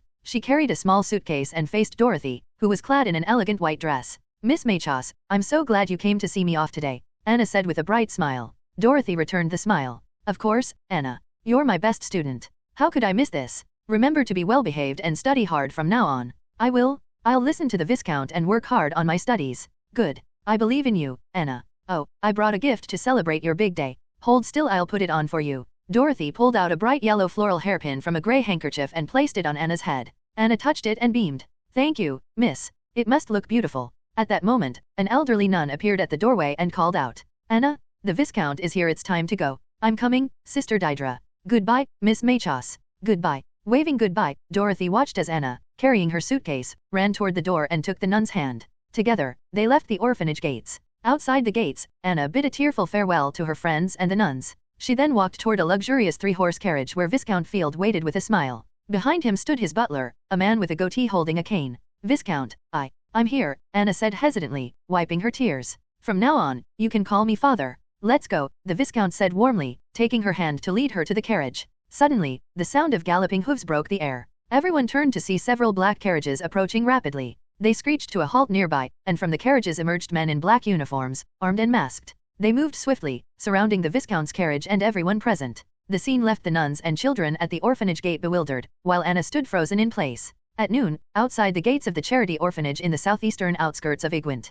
what was meant to be a celebratory moment was abruptly interrupted by an unexpected turn of events. A group of black-clad individuals suddenly appeared and surrounded Viscount Field, who had just been welcoming his seventh adoptive daughter. The unexpected development left everyone present in shock. Father, what is this? Anna, clearly frightened by the scene before her, clung nervously to the Viscount. The butler standing nearby attempted to console her. Don't worry, young lady. His lordship will handle this. The black-clad men encircled Viscount Field, the butler, and Anna, all of them armed and maintaining a tense vigil. Surveying the black-clad individuals before him, Viscount Field spoke in a serious tone. Hunters, bring out your captain to speak with me. That won't be necessary. I'm already here. A steady voice emerged from among the group of hunters. The men shifted aside to make way for an older gentleman dressed in a well-fitted suit, sporting a neatly trimmed mustache and impeccably combed hair. This was none other than James, the current director of Igwent's Serenity Bureau. Given the gravity of this operation, James had personally decided to oversee it. Well, so it's Director James. Upon seeing James step forward, Viscount Field offered a faint smile, spreading his arms wide as he continued. Would you care to explain what's going on here, Director? Has something beyond our ordinary comprehension occurred here? James stepped forward 2 paces, fixing his gaze on the Viscount as he replied slowly. Not yet, Viscount. However, we received intelligence indicating that you might be in danger. We are here to protect you. Oh, protection? That's very considerate of you, Director, but I don't require such protection. You may leave now. Viscount Field waved dismissively, a trace of irritation evident in his expression. Yet James showed no intention of retreating. Viscount, this case is of grave importance and involves the lives of many innocent people. I must ask you to accompany us for further investigation. I said I'm not going. James, let me warn you, you have no authority to take any coercive measures against me. Order your men to step aside. Otherwise, I'll summon the city guard. Viscount Field raised his voice, his tone now fully infused with anger and agitation. In stark contrast to Field's anger, James remained calm. The city guard also has no jurisdiction over us, Viscount. Rest assured we'll guarantee your safety. Faced with James's unwavering resolve, Field momentarily found himself at a loss for words. Just then, the butler, who had been standing silently behind him, stepped forward. Holding a cup of tea, the butler approached the Viscount and offered it with a calm demeanor. Sir, please don't be upset. Have some tea to calm your nerves. Perhaps you could accompany this gentleman for now, and I'll take Miss Anna home in the meantime. Taking the tea handed to him, Viscount Field stared at the butler. After a brief moment of eye contact, he drank the tea, returned the cup, and turned back to James. Fine. I'll go with you. Have your men step aside, my butler will take the child home. That won't do. The child must stay here for now. Once we've finished our business, you may return to fetch her, Viscount. James's stern response left Field frowning in frustration. After a brief pause, he reluctantly agreed. Fine. With that, Viscount Field crouched down and smiled at the still nervous Anna. Anna, wait here in the orphanage for a bit. I'll come back to pick you up later. Be good, all right. Yes, I understand, father. Though unwilling, Anna nodded obediently. She reluctantly picked up her suitcase and walked toward the orphanage gates. After you, Viscount. James stepped forward and personally invited Viscount Field to board one of the hunters' carriages. Without a word, Field followed James into the vehicle. Seeing this, the other hunters quickly returned to their own carriages. As the last of them boarded, one hunter glanced back toward the orphanage. His gaze settled on a white-haired girl standing anxiously at the entrance to the main hall. Only after seeing her did he exhale in relief, then joined his comrades in the carriage. The black carriages began to pull away, driven by coachmen, heading off into the distance. Holding her small suitcase, Anna walked dejectedly back into the orphanage. Several companions and the nun in charge approached her to offer comfort. Sister Deirdre, Viscount Field is a kind man. He'll be all right, won't he? Anna looked up at the elderly nun, the orphanage's director, with pleading eyes. The director clasped her hands in prayer as she responded. The Holy Mother protects those with pure and kind hearts. If the Viscount is such a man, then he will surely be fine. Now, Anna, go rest in the dormitory. I'll let you know when the Viscount returns. Okay. Nodding, Anna walked through the orphanage, her eyes scanning the hall in search of Dorothy, but she found no trace of her. Disheartened, Anna lowered her head and made her way to the dormitory. As she passed through an empty corridor, a shadow silently approached her from behind. Suddenly, a pair of rough hands grabbed Anna, lifting her off the ground and covering her mouth. MMMPH. Anna struggled desperately, but her feeble strength was no match for her captor. Her suitcase fell to the floor as a bald man with a menacing expression, a janitor named Fetch, restrained her tightly. Stop struggling, kid. Carrying Anna, Fetch leaped out of the corridor window, sprinting toward the orphanage's outer wall. He slipped through a hidden side gate and escaped into the forest beyond. Fetch ran through the woods until he reached a road where a luxurious, triple horse-drawn carriage awaited. Standing by the open door, the Viscount's butler, Lure, leaned on a cane. Sir, I've got the target. Fetch reported respectfully as he approached. Lure nodded in acknowledgement. Bring her in. We leave immediately. Yes, sir. The men climbed into the carriage, which quickly sped away. Unbeknownst to them, the entire scene had been observed by a raven perched high above, its sharp eyes capturing every detail. Humph. Just as I thought. Those people have an informant inside the orphanage, monitoring and orchestrating all this, a voice muttered. Inside a carriage parked along another road, Dorothy spoke softly to herself. Turning to the nun seated beside her, she gave an order. They've begun their operation ahead of schedule.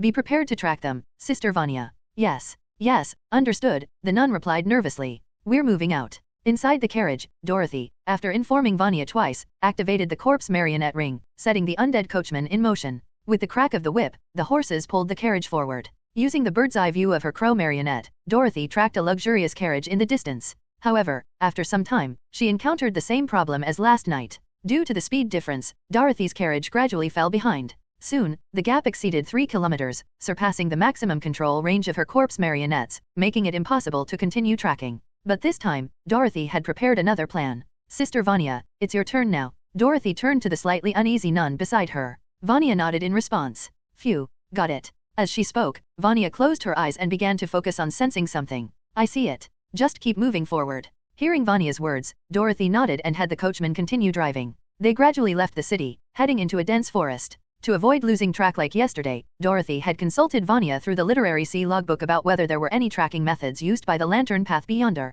The answer she received was the beacon sigil. The beacon sigil was an emblem imbued with the meaning of lantern. It could create an invisible mark on an object's surface. A lantern beyonder could sense the position of this mark after memorizing the sigil. If no lantern beyonder was available, a small compass-like tool could be used instead. This tool could store and locate the sigil by consuming lantern spirituality. Such devices were commonly used in the Serenity Bureau. To Dorothy, this functioned like a transmitter, with each sigil having its own unique wavelength. Once memorized, a lantern beyonder could track it over long distances. After learning about this item, Dorothy asked Vanya if she had one. Unfortunately, as a clerical nun who didn't participate in tracking missions, she didn't possess such a tool. So, early this morning, Dorothy went to school and bought one from Aldrich for £30. She also spent an extra £20 to learn how to mask sense to avoid detection by chalice beyonders with enhanced senses. Aldrich's answer was simple: wrap it in a container coated with stone drug, and the scent would be nullified. Finally, Dorothy had Vanya memorize the beacon sigil and imprinted it on a hair accessory she had bought from a street vendor, which she then gifted to Anna as a farewell present. The processed accessory retained no trace of Dorothy's scent. This was a precautionary measure, and now it was proving useful. Dorothy could track it all the way to the mentor's hideout. Right now, Viscount Field, as the mentor, is being held up by the Serenity Bureau. However, without definitive evidence, the Bureau can't act against him directly. They'll likely be locked in a prolonged stalemate. Even if the mentor makes a move, although he's at the black rank, he can't possibly take on the entire Bureau alone. According to Vanya, that Bureau director, James, is no pushover either. But the mentor's hideout and his subordinates must be dealt with. The other children must be rescued before his followers do anything extreme in his absence. Since the mentor is occupied with the Bureau right now, this is the perfect opportunity to strike. As long as there's no black rank present, we should be fine. With these thoughts in mind, Dorothy continued steering the carriage deeper into the mountains. At that moment, a sense of unease crept into her mind. Come to think of it, I originally expected the mentor to resist and fight the hunters head-on, attempting a forceful breakthrough. But he actually agreed to go with them to the bureau just like that. In situations where exposure is imminent, most people would choose to go down fighting. Following them back to the bureau without resistance means having no escape at all. Outside, there's still a chance to flee, but once inside, escape is impossible. Could it be that the mentor is so confident in his disguise that he believes he can fool the entire Serenity Bureau? Or is it? Sitting in the carriage, Dorothy pondered. An ominous feeling welled up inside her. Cypress Fir Tower Underground, Serenity Bureau, Igwent. Inside the director's office, James and Viscount Field sat across from each other at a desk. In front of them, a steaming cup of tea was placed on both sides as they conversed. On the desk lay a sheet of lyrics. So, Viscount Field, what you're saying is that you stumbled upon these lyrics in an old book and, thinking they suited the children well, had them sing this song? James asked, his expression serious as he stared at the Viscount. Field responded with righteous indignation. Of course, if you're asking me for the exact origin of this nursery rhyme, I don't know. I picked up that old book years ago from a second-hand shop on White Pearl Street. That shop doesn't even exist anymore. Where do you expect me to find it now? Outside the office, a group of hunters stood at the ready, gripping their weapons in anticipation. Among them, Elaine peered into the office through a small window. Her eyes were locked onto Viscount Field, a faint golden glow flickering at the edges of her pupils. Elena, what do you see? Gregor, standing beside her, asked. Elena replied slowly, he has a protective aura of shadow, but it's weak. I've seen through it. I can tell. His body contains an excessive amount of chalice, far more than an ordinary craver. And there's something else inside him, something strange that I can't quite discern. But one thing's certain, Viscount Field is hiding something. Hearing this, Gregor exhaled and whispered to his team, draw your weapons. Be ready to move at any moment. The tension outside the office was palpable. Meanwhile, inside, Viscount Field was still speaking. James, I'm warning you again. If you don't Field, who had been pointing a finger at James, suddenly frowned. He stopped speaking, rubbing his temples with an odd expression. His hand began to tremble slightly, and he started muttering to himself. Something's wrong. Something's wrong. What's happening? Why am I reacting now? Didn't I just drink it? Why is it kicking in so soon? Viscount, are you all right? James frowned, watching the strange behavior. Field slowly raised his head, his expression tinged with fear. James. Has my butler, Lure, come to get me? Butler. Hearing this, James immediately stood up, opened the office door, and asked the team outside, has Viscount Field's butler arrived? Butler? No. Mr. James, no one has come. Gregor responded with a puzzled look. Just then, a scream erupted from inside the office. Ah! Everyone turned back, only to see Viscount Field collapsing onto the floor. His hands clawed at the ground as his entire body convulsed violently. His face flushed red, and his murmurs turned into pitiful wails. No, no, no, save me! I don't want to turn into a monster. Don't abandon me, Master. Don't abandon me, Mentor. Mysterious crimson patterns surfaced on Field's body. James' eyes widened at the sight. Cognitive poison. Mutation. Elsewhere. Snap. Inside a luxurious carriage, an elderly man with a goatee, dressed in a butler's uniform, closed his pocket watch. Sitting comfortably, he crossed one leg over the other. It's time. Things should be starting on Field's end, murmured the man, Lure. He placed his cane horizontally across his lap, stroking the ruby at its tip, which glowed faintly with red light. Thank you for your 6 years of loyalty, Viscount. My dear master. Inside the Igwent's Serenity Bureau, in Director James' office, Viscount Field, who had been undergoing questioning in the office, was now sprawled on the ground, convulsing violently. His body twitched uncontrollably as deep crimson, mysterious patterns gradually crawled across his entire form. No, I don't want to become a monster. I don't want to die. Save me, James. Field struggled in agony, screaming as his voice grew thick and distorted. His body visibly swelled, his suit tearing apart, buttons flying off. He looked like a balloon being inflated by an air gun. Kill him. Seeing the scene before him, James issued the order without hesitation. Immediately, Elena and several hunters at their side drew their guns and opened fire at the mutating Viscount Field. No one expected that despite his grotesquely bloated form, Viscount Field's reflexes had become shockingly fast. With a sudden roll, he dodged the bullets aimed at his vital spots. The remaining shots hit his flesh but had no effect. Field then propped himself up on all fours, lifting his head to glare at the people near the door. The pain on his face had vanished, replaced by a twisted hatred. A faint greenish tint began to seep from his skin. At that moment, Gregor charged forward with a sharp blade, aiming to behead Field in one swift strike. But Field responded by unnaturally widening his mouth, from which several blood-streaked green tendrils burst forth, lashing toward Gregor. Seeing this, Gregor quickly rolled to the side to evade and swung his sword in a counterattack.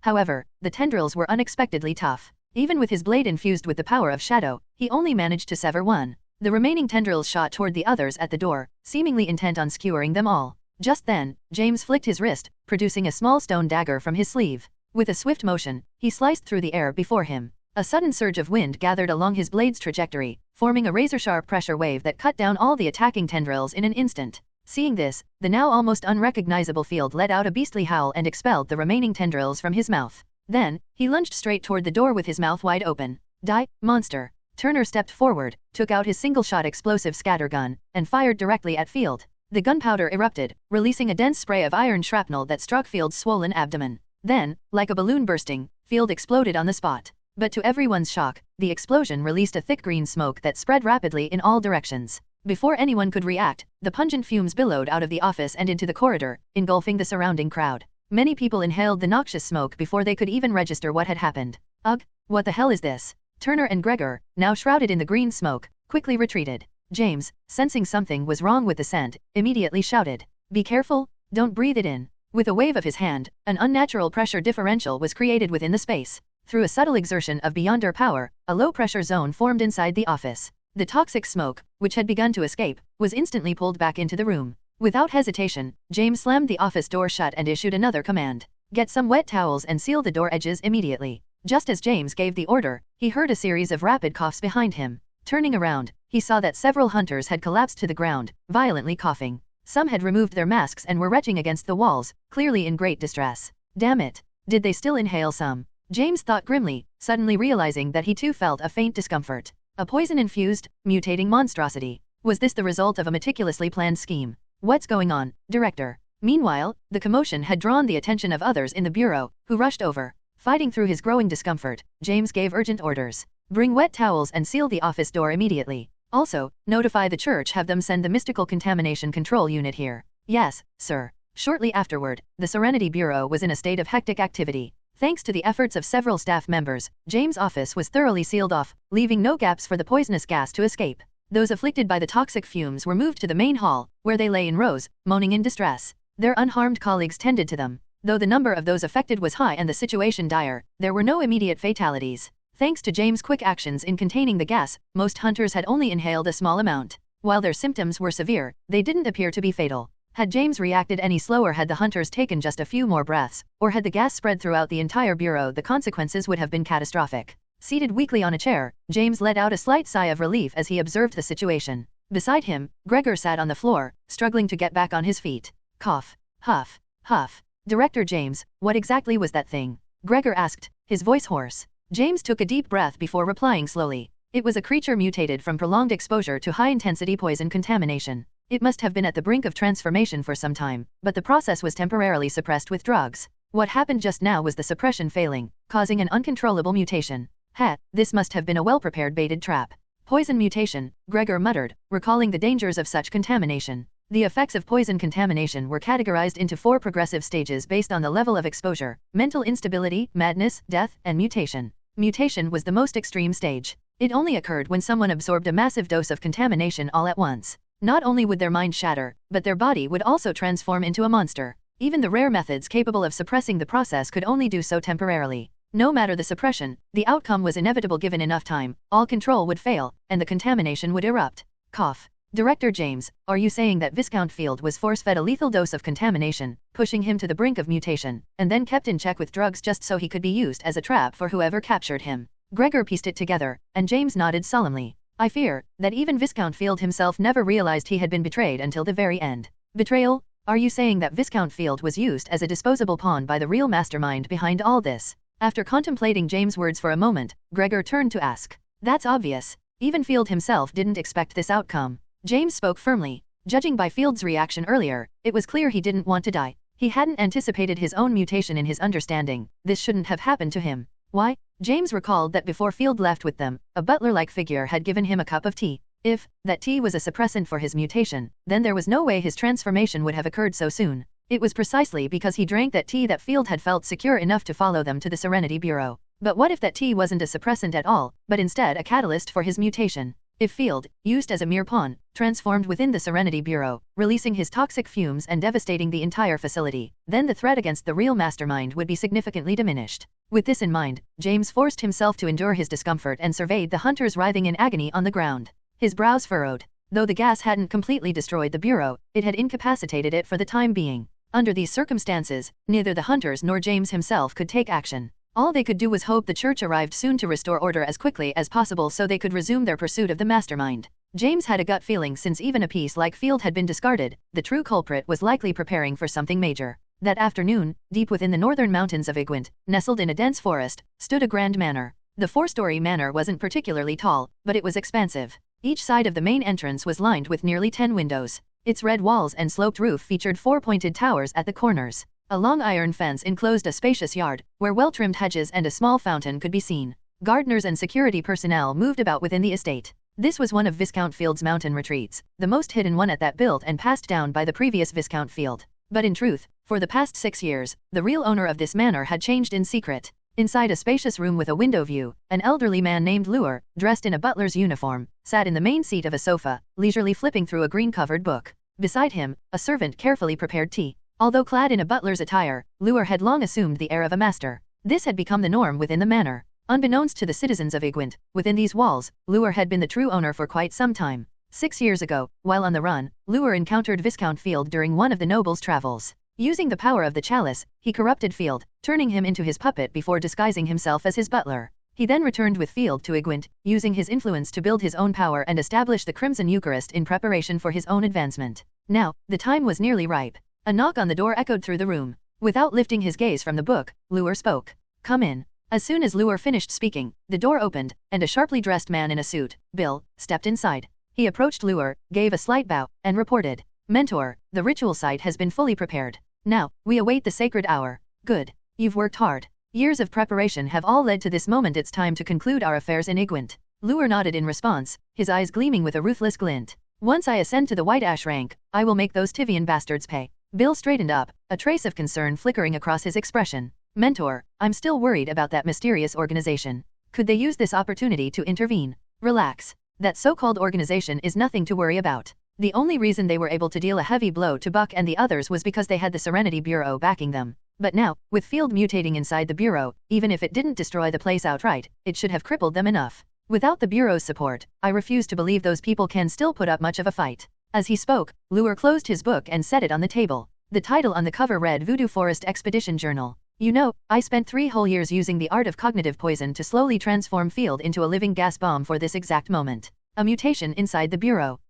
Even if James himself is present, they'll have their hands full dealing with that." Looking at the confidential notes on the table, Bill sighed in admiration. Because the results of contamination varied depending on the poison used, mutations could take on vastly different forms. Field, for example, had been shaped by the knowledge within this very journal, ultimately sharing the same cursed fate as its author, mutating into a venomous plant-like being. "Field was the most useful pawn I've ever had," Lure remarked with a faint smile. "Even if I achieve my ambitions and attain eternal life, I will never forget him." Then, turning back to Bill, he continued, "All right. Nightfall is approaching. The sacred hour draws near. Let's make the final preparations." "Yes, Mentor." With that, Lure and his followers left the room. Unbeknownst to them, a gecko clung to the windowed wall, flicking its tongue. 2 kilometers away from Field's manor, a carriage stood parked between the trees. Inside the cabin, Dorothy sat with a deep frown on her face. Using the tracking sigil, she had traced her target to the manor and stopped the carriage just at the edge of her control radius for corpse marionettes. She then sent a crow-shaped marionette carrying smaller scouting marionettes to the distant estate.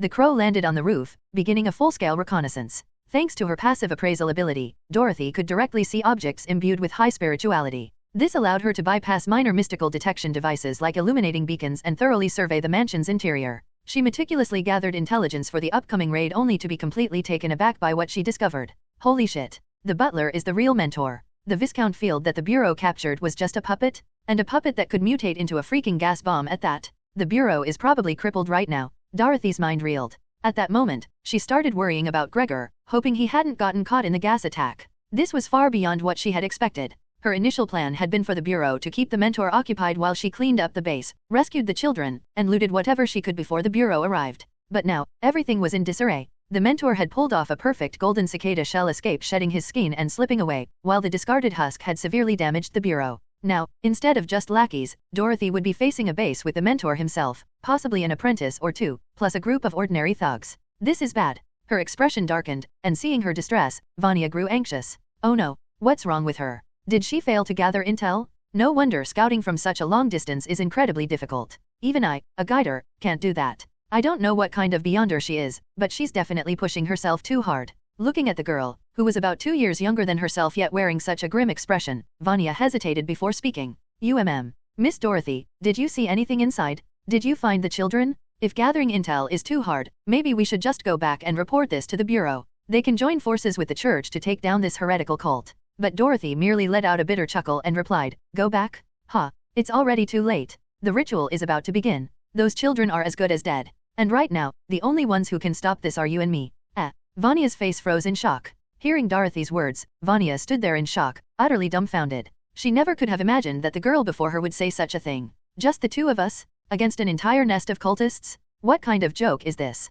Miss Dorothy, are you saying you've already gathered intelligence on what's inside? Vanya asked, still bewildered. Dorothy nodded in response. That's right. According to my investigation, the cult leader inside is about to conduct his advancement ritual very soon. Those children are likely a necessary part of the ceremony. If we don't stop him, their fate will be grim. Based on the intel I gathered, the Serenity Bureau has likely already been paralyzed by them. We don't have time to go back and report this, nor will they be able to respond. We have to act on our own. With her arms crossed, Dorothy spoke with a serious expression. Hearing her words, Vanya was once again taken aback. What? You're saying those children are connected to the cultists' advancement ritual? Vanya said in disbelief. She had agreed to work with Dorothy not only because she was a follower of them, but also because Dorothy had shown her evidence proof that Song of the Lamb possessed cognitive poison and was a mystical scripture. As a former nun of the Radiance Church who had once primarily worshipped the Holy Mother, Vanya's deep sense of compassion was also a driving force behind her decision to come here. I'm almost certain. Otherwise, why would they go through so much trouble to adopt so many children and teach them their secret doctrines?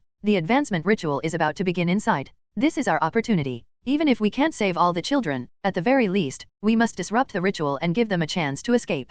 Of course, what comes next will be dangerous. If you want to back out now, you still can. Dorothy spoke in a persuasive tone, glancing at the nun beside her. Truthfully, Vanya had already done more than enough by helping up to this point. The next step would be far more dangerous, and if she chose not to continue, Dorothy wouldn't blame her. So, just sabotage the ritual and create an escape opportunity. Is that it? Miss Dorothy, I have one last question. This mission you're undertaking, is it their will? After a moment of contemplation, Vanya looked at Dorothy with a strange expression. Dorothy was momentarily stunned but then slowly nodded. Seeing this, Vanya clenched her teeth and spoke. All right. In that case, let's go. Dusk faded, and night descended. In the northern mountains of Igwent, a grand villa glowed under the night lights. Within the villa's courtyard and surrounding area, numerous personnel dressed in security uniforms patrolled the grounds with lanterns in hand. These people were originally the servants and guards of Viscount Field's household. However, after Lure arrived, they had almost all been completely corrupted, becoming devout followers of the Chalice, Lure's most loyal protectors. Now, with Lure's advancement reaching its critical moment, the guards had heightened their vigilance.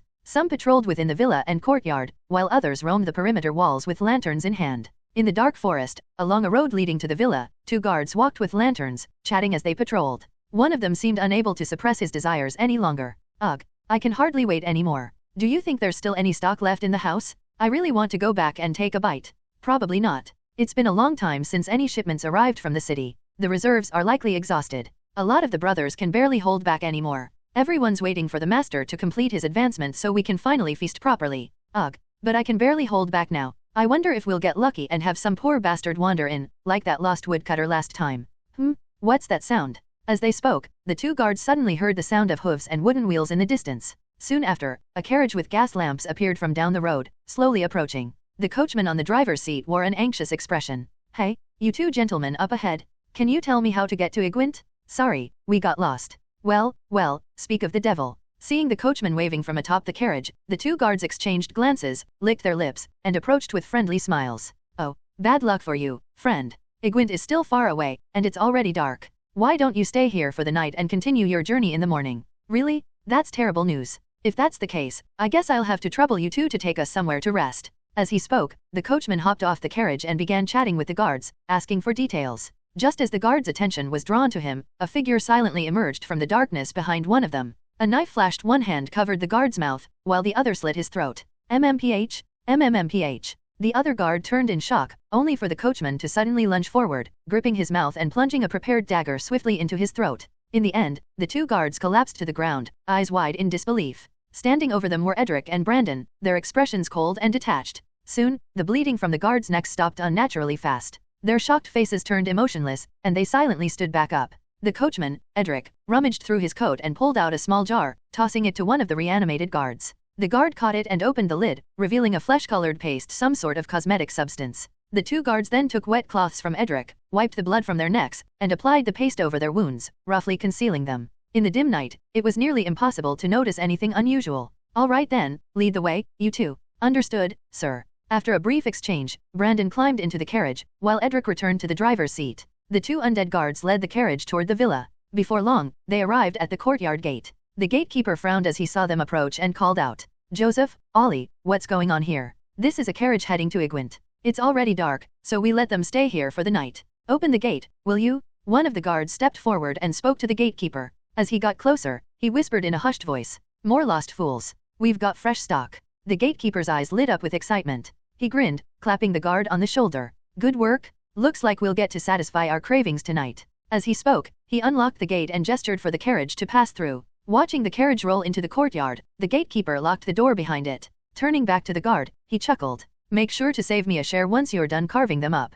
Haha, of course. As soon as the gatekeeper turned away, the guard's eyes turned cold. He took a step forward, drew his knife, and killed the gatekeeper the exact same way he himself had been killed earlier. Watching the gatekeeper's body slump into the shadows, the guard shrugged. Then, as the corpse slowly stood back up, he spoke indifferently. Come on, let's go greet the others. Don't forget your knife, it's essential for saying hello. Of course. With that, the gatekeeper followed the guard through a side entrance into the courtyard, seeking out isolated or small groups of their comrades for a deadly greeting. Meanwhile, inside the approaching carriage, Dorothy sat calmly beside the anxious nun, continuously expanding the control limit and increasing the number of marionettes under her command. Nighttime, in the northern mountainous region of Igwent, Field Manor. Near the stables of the expansive manor, a stable guard curiously watched a carriage searching for a place to park. He turned to another guard who had led the carriage over and asked curiously, Hey, buddy, this is an outsider's carriage, right? Why would it be coming in at this hour? Could it be? It's just some unlucky fool who got lost. I'll take them inside in a bit, looks like we'll have a little extra for dinner tonight, the other guard said nonchalantly.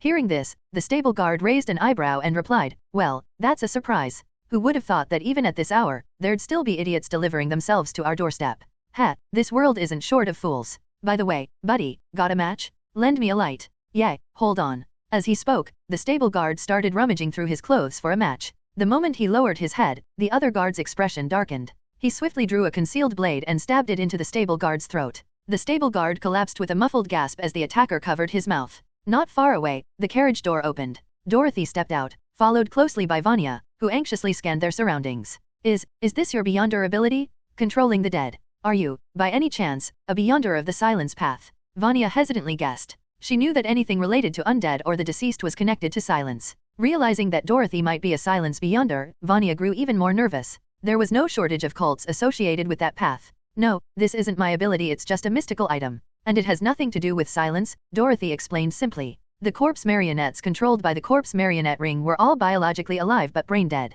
In the biological sense, they were still living people, which was why the other guards failed to realize they had been deceived. To them, these were just their usual comrades, completely unsuspecting of the truth. Using the ring, Dorothy began her infiltration and extermination. She disguised her corpse marionettes as the enemy's companions, using their ability to speak to gain trust before striking from within. Then, she would convert the freshly killed into new corpse marionettes and form a squad to systematically eliminate the guards scattered around the manor. Dorothy infused 3 additional points of revelation into the ring, expanding her control limit to 5 marionettes. These 5 marionettes, using their familiar appearances and voices, continued deceiving and ambushing the guards. The efficiency was astonishing. Within less than 10 minutes, the outer perimeter of the manor was completely cleared. Now, Dorothy was beginning her infiltration into the interior, while the excess corpses beyond her control limit were hidden away as reserves for the upcoming battle. Silently and methodically, Dorothy was stripping away the outermost feathers of the Crimson Eucharist Mentor. The ordinary lackeys were almost entirely eradicated. The reason everything was proceeding so smoothly, Dorothy knew, was likely because the Mentor was wholly engrossed in a critical moment of his ritual. I need to hurry. Muttering to herself, Dorothy slipped through a side entrance into the manor. After a cautious glance around, Vanya followed her inside. Inside Field Manor, within a vast hall, the space resembled a chapel, situated at the heart of the entire manor. The ceiling stretched unbroken from the ground to the rooftop, merging the first, second, and third floors into one open area. A walkway with railings wrapped around the upper floors, forming a balcony-like structure reminiscent of a theater. The chapel itself resembled a grand stage below. A massive chandelier hung from the ceiling, while rows of red candles burned on the marble floor. The stained glass windows depicted one of the radiant saints, the Holy Mother, but her image had been defiled with filthy blood. The blood smeared over her figure had been painted into the shape of a wild wolf's head. Before the blood-covered Holy Mother mural, a large ritual circle was drawn on the floor. Most of it was painted in blood, with small portions dusted with an unknown silver powder. At the center of the circle was the spiritual symbol of the chalice, with the mark of shadow not far beneath it. Within the ritual circle sat a chair, upon which Luer reclined with one leg crossed over the other, flipping through a red-covered book. Around him, 7 children stood in a perfect circle, evenly spaced, surrounding him. The children, boys and girls alike, appeared to be between 6 and 12 years old. Each wore a pure white garment trimmed with fluffy fur, with horned headpieces resembling those of sheep. Their attire made it easy to associate them with lambs' costumes from a past performance. These children had all been adopted by Luer from the charity orphanage over the past 7 years, serving as key components of his advancement ritual. At this moment, all but one of the children stood in a daze. The exception was Anna, who sat bound hand and foot on the floor, her expression frantic as she took in the scene and her fellow orphans. Judy, Misha, wake up, wake up. What are you doing? Wake up, we have to escape. Anna screamed desperately at her former companions, but they remained unresponsive. One girl turned to her with cold indifference and said, "Be quiet, Anna. Father is about to welcome the sacred hour. We shall bear witness with our bodies." The sacred hour, bear witness. What are you saying, Judy? Hurry, untie me. We have to escape. Anna pleaded, her voice breaking with sobs. But the girl only responded with an emotionless stare. Seeing this, Anna struggled to her feet, attempting to charge at Judy to shake her awake. But before she could, a pair of large hands grabbed her arms and threw her to the ground. Anna fell hard and burst into tears. "Sit still, you little brat," a bald orphanage caretaker bellowed at her. Meanwhile, Bill stepped into the ritual circle and crouched beside Luer, speaking with concern. "Mentor, this last girl hasn't undergone full indoctrination with the cognitive poison. She also doesn't know the complete song. Will that cause any problems?" "It's fine. A choir doesn't require every individual to know the song perfectly. As long as the majority sings, the resonance will pull the others into harmony. Eventually, even if she doesn't want to, she'll find herself singing along. That is the effect of poison contamination through knowledge transmission. We don't have time to properly educate her anymore. We've already exposed ourselves to the Serenity Bureau. They've likely reported to higher authorities. Once the ritual is complete, we must leave Igwent immediately." "Understood," Luer instructed Bill as he turned the final page of his mystical book. On the aged pages, drawn in pencil, was a figure wolf-headed, humanoid, covered in fur, howling at the moon. Opposite the illustration was a passage of text. "The Blood Moon Path, the ritual for advancing from Black Earth rank Beastman to White Ash rank Werewolf. Key elements of the ritual. Procedure. The ritual must be performed at 2 a.m., the sacred hour of the Great Gluttonous Wolf. It requires a high-rank presence or an appropriate chalice artifact to officiate, otherwise, one can only pray for divine attention." The next section details the specific criteria for selecting lambs and the precise method of execution. Within the ritual array of chalice and shadow, Luer sat on a chair, staring at the mystical book before him. It detailed an advancement ritual, the very ritual he was about to conduct. The core of this ritual lay in the 7 lambs. In ancient times, this term held a different meaning, but in this book, it referred to 7 children trained to sing the Song of the Lamb. Gathering these 7 children had taken him years. First, he had to find children with sufficient aptitude who met the requirements to practice the song. To this end, he simplified and adapted the Song of the Lamb, using charity shows as a cover to teach it to orphans. The children would then perform a chorus before an audience, allowing him to screen out those with the highest talent based on the condensed version of the song. Over the years, while gathering the spirituality and supplementary materials necessary for his advancement, Luer continuously filtered his lambs from the orphans at the charity orphanage, refining them into obedient followers through training. Now, his spirituality was fully amassed, the final lamb was in place, and all preparations were complete. The advancement ritual was about to begin. Luer sat in his chair, awaiting the arrival of the sacred hour, while Bill and Fetch stood silently beside him. Above, within the shadows of the 3rd floor of the Grand Chapel, 2 gazes quietly observed the scene below. "Miss Dorothy, when should we make our move?" Behind a curtain along the 3rd floor corridor overlooking the chapel, Vanya clutched a long rifle, whispering nervously to Dorothy. Dorothy, who was attentively surveying the situation below, responded in a hushed tone. "Wait until the ritual starts. Moving too soon would be premature. Just follow my signal." After speaking, she refocused on their target. Scanning the surroundings, her brows furrowed, and she turned to Vanya. "By the way, Sister Vanya, don't all advancement rituals require a higher-ranked Beyonder as a guide and officiant?" I think so. I heard about it in the church. Every advancement ritual needs a guide, or else they must use a powerful mystical artifact as a substitute or even pray for divine attention." Vanya pondered aloud. "But," Dorothy mused, "I don't see any higher-ranked Beyonder here. Nor have they taken out any powerful artifacts. Could he be trying to seek the attention of his so-called wolf god?" Her tone carried a note of doubt. Vanya shook her head. "Divine attention? That's unlikely. Gaining a god's notice is extremely difficult. Even archbishops in the church struggle to do so. From what the deacons say, of the 3 possible guiding methods for advancement, divine attention is the rarest and hardest to achieve. So divine attention is the most difficult guiding method? If that's not it, then what does this guy plan to use?" Dorothy muttered, puzzled. After a moment of contemplation, Vanya added, maybe they just haven't revealed their artifact yet. But I still think they're relying on a higher rank beyonder. Even if there's no one physically present, guidance doesn't always require proximity. There are many ways to provide remote guidance. Dreams, for example, are one of the most common methods. Remote guidance, so there's a method like that. Dorothy absorbed Vanya's words, scanning her surroundings once more, carefully analyzing the situation. There's still some time. Let's find a better ambush spot. The tension in the air remained palpable. After a while, Lure, seated at the center of the ritual array, checked the watch on his wrist before closing the open tome. The sacred hour has arrived. Start the ritual. He tossed the book aside and solemnly surveyed the room before turning to the children gathered around him. Raising a hand, he commanded in a powerful voice. Sing, my lambs. Offer me your voices. Offer me your flesh and blood. Yes, Father. All the children replied in unison except for Enna. They had long been deeply corrupted by the chalice and the cognitive poison, reduced to mere instruments of Lure's will. Encircling him within the ritual array, the children dressed in pure white began to sing in eerie unison. Lambs, oh, lambs, we are lambs, tender lambs. Nurture us, and we shall be grateful. Love us, and we shall repay you. Feed us grass, and we shall offer our flesh. Offer us water, and we shall return it as blood. Caress us, and we shall clothe you in our wool. Lambs, oh, lambs, we are lambs, the lambs of God, the lambs of the wolf. A bizarre chant, sung in the innocent voices of children, echoed throughout the chapel. Under its influence, Anna, who had fiercely resisted, suddenly found her mind wavering. The voices of her companions felt like needles piercing her brain, compelling her to open her mouth and join in. The forbidden hymn reverberated, rising upward, reaching Dorothy's ears. Moments later, a system notification sounded in her mind. Mystical knowledge: the Song of the Lamb has been fully acquired. So this is the complete version of the Song of the Lamb. It's short, but its cognitive poison seems incredibly potent. Dorothy thought. Without hesitation, she extracted the song's spirituality, converting it into 2 points of chalice and 1 point of revelation. Just then, she heard a disturbance beside her. Turning her head, she saw Vanya clutching her forehead, her brows tightly knit in pain. Huff, huff. This is the full version of the song? This cognitive poison is, ugh. Vanya muttered in discomfort. A sharp pain pulsed through her consciousness, accompanied by an overwhelming hunger deep within her soul. Seeing this, Dorothy's heart sank. Damn. Vanya's been affected by the song's cognitive poison. Among those present, Lure, Bill, and Fetch had clearly studied the Song of the Lamb beforehand. As for Dorothy herself, she was immune to cognitive poison. But Vanya, she was directly subjected to the song's corruption. This couldn't go on. She had to find a way to help.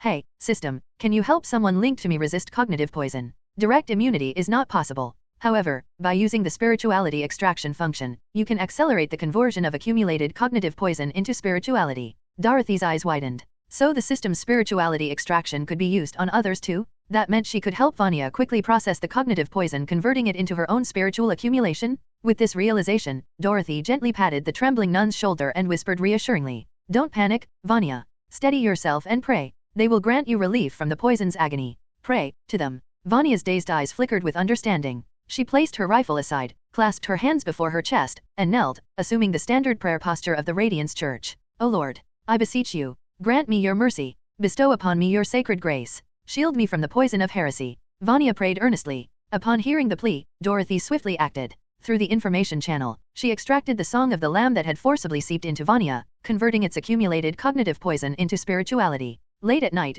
in the northern mountainous region of Igwent, inside Field Manor, in a hidden corner above the chapel, Vanya, who had been experiencing mental confusion due to the influence of cognitive poison, suddenly felt a moment of clarity. The unbearable stabbing pain in her mind diminished significantly, and the overwhelming thirst that had surged within her subsided.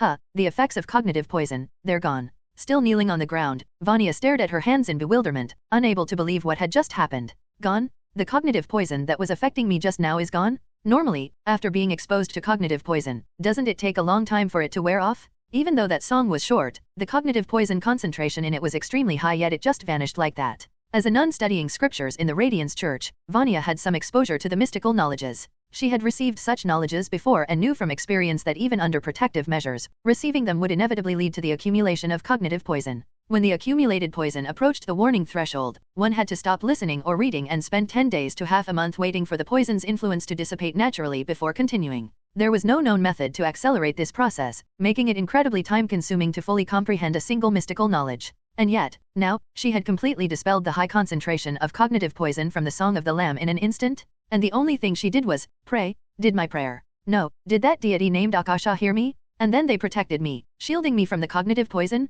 A deity who requires mystical knowledges as offerings, bestows knowledge, and can resist cognitive poison, is that their divine authority? A power related to knowledge, then their domain must be. After what had just transpired, Vanya had some new speculations about this deity. But as a devout nun, she did not forget to express her gratitude.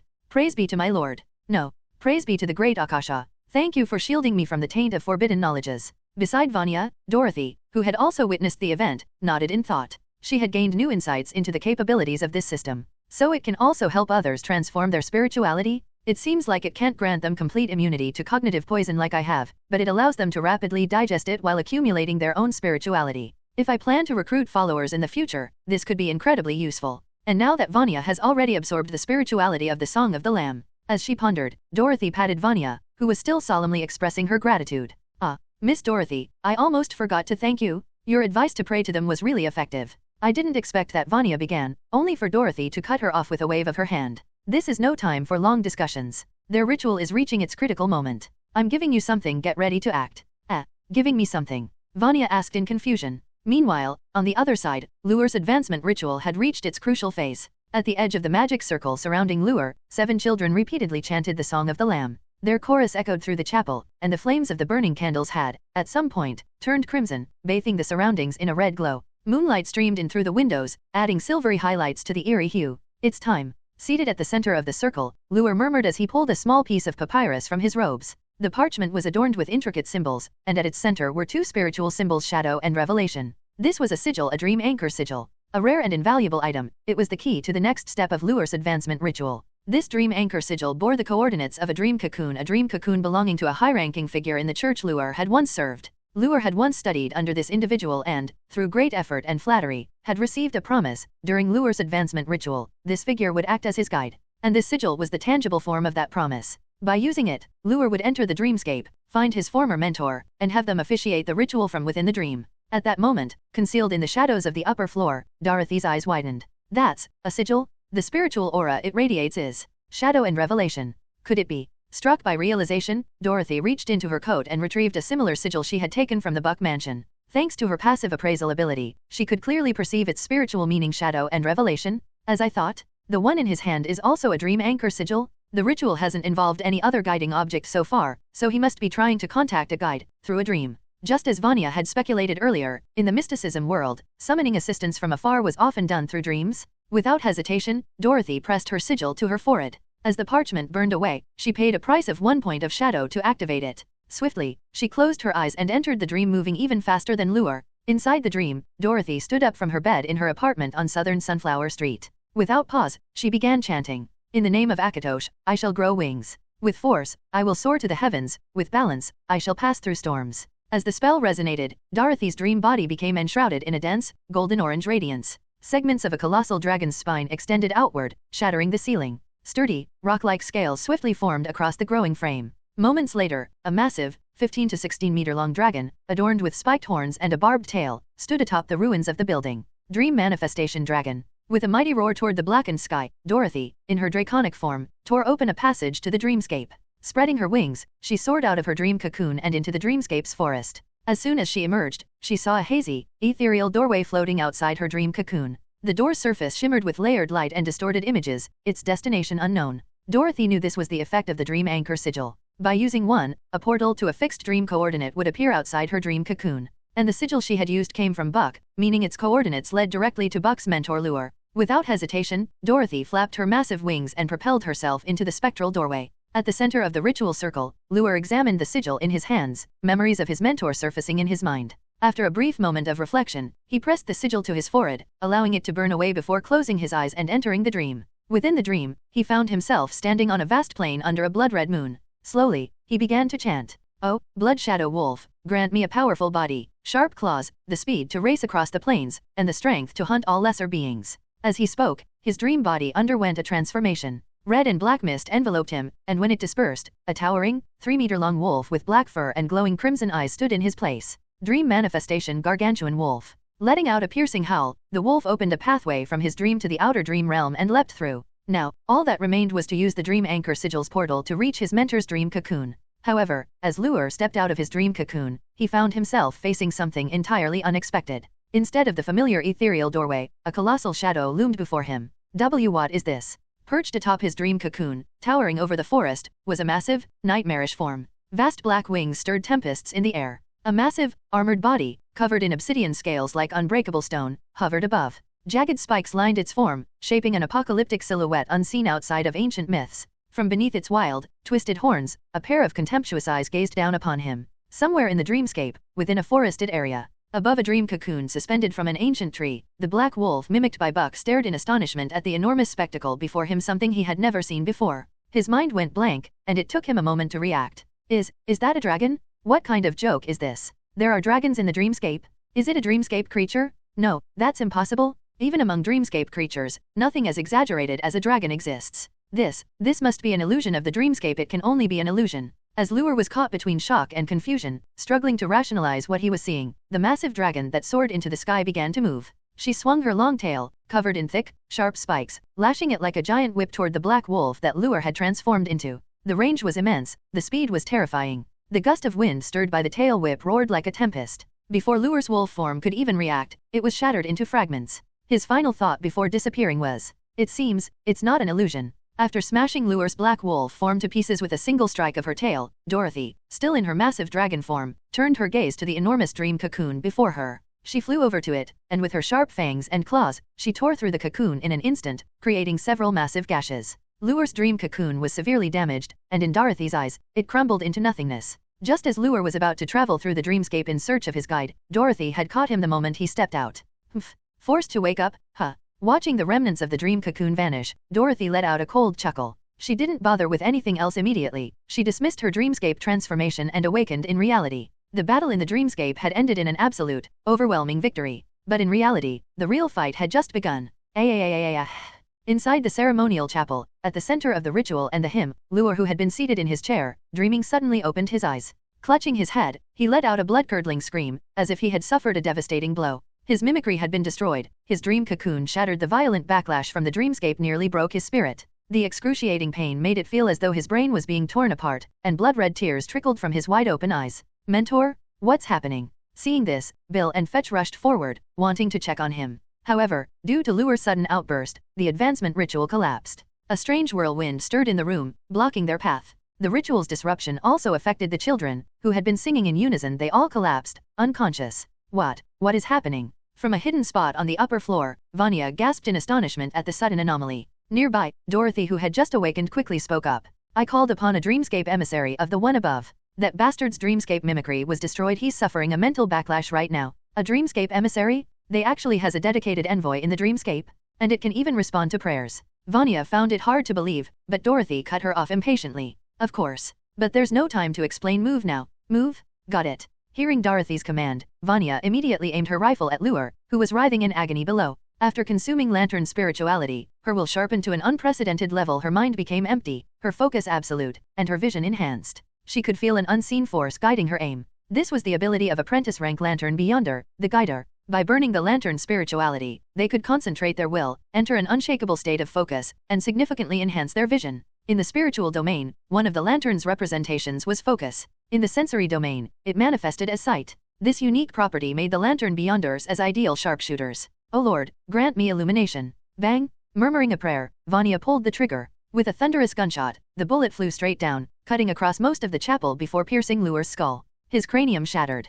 Due to the severe mental backlash, Lure's reflexes and overall abilities had significantly declined. He had no way to defend against the shot. His body crumpled instantly, blood pooling beneath him. Seeing this, Bill cried out in shock. "Mentor. We did it." On the third floor, Vanya cheered as she saw Lure fall, while Dorothy let out a small smile. "Heh, looks like that mental backlash was a pretty nasty debuff. Now, let's clean up the rest." As she spoke, Dorothy activated the corpse marionette ring. In response, the corpses she had secretly arranged beforehand all sprang to life. On the first floor of the chapel, multiple doors, both small and large, were kicked open simultaneously. 5 gunmen stepped into view, all of them manor guards. Without hesitation, they opened fire on Bill and Fetch, the only 2 enemies still standing. Gunfire erupted, filling the chapel with chaos. Bullets rained down on them. In an instant, Bill was hit once, while Fetch took 2 shots. They scrambled for cover, drawing their own weapons and firing back while cursing in rage. "What the hell are you bastards doing?" The ambush had begun. The enemy's leader had been eliminated at the start, leaving Dorothy's side with an overwhelming advantage.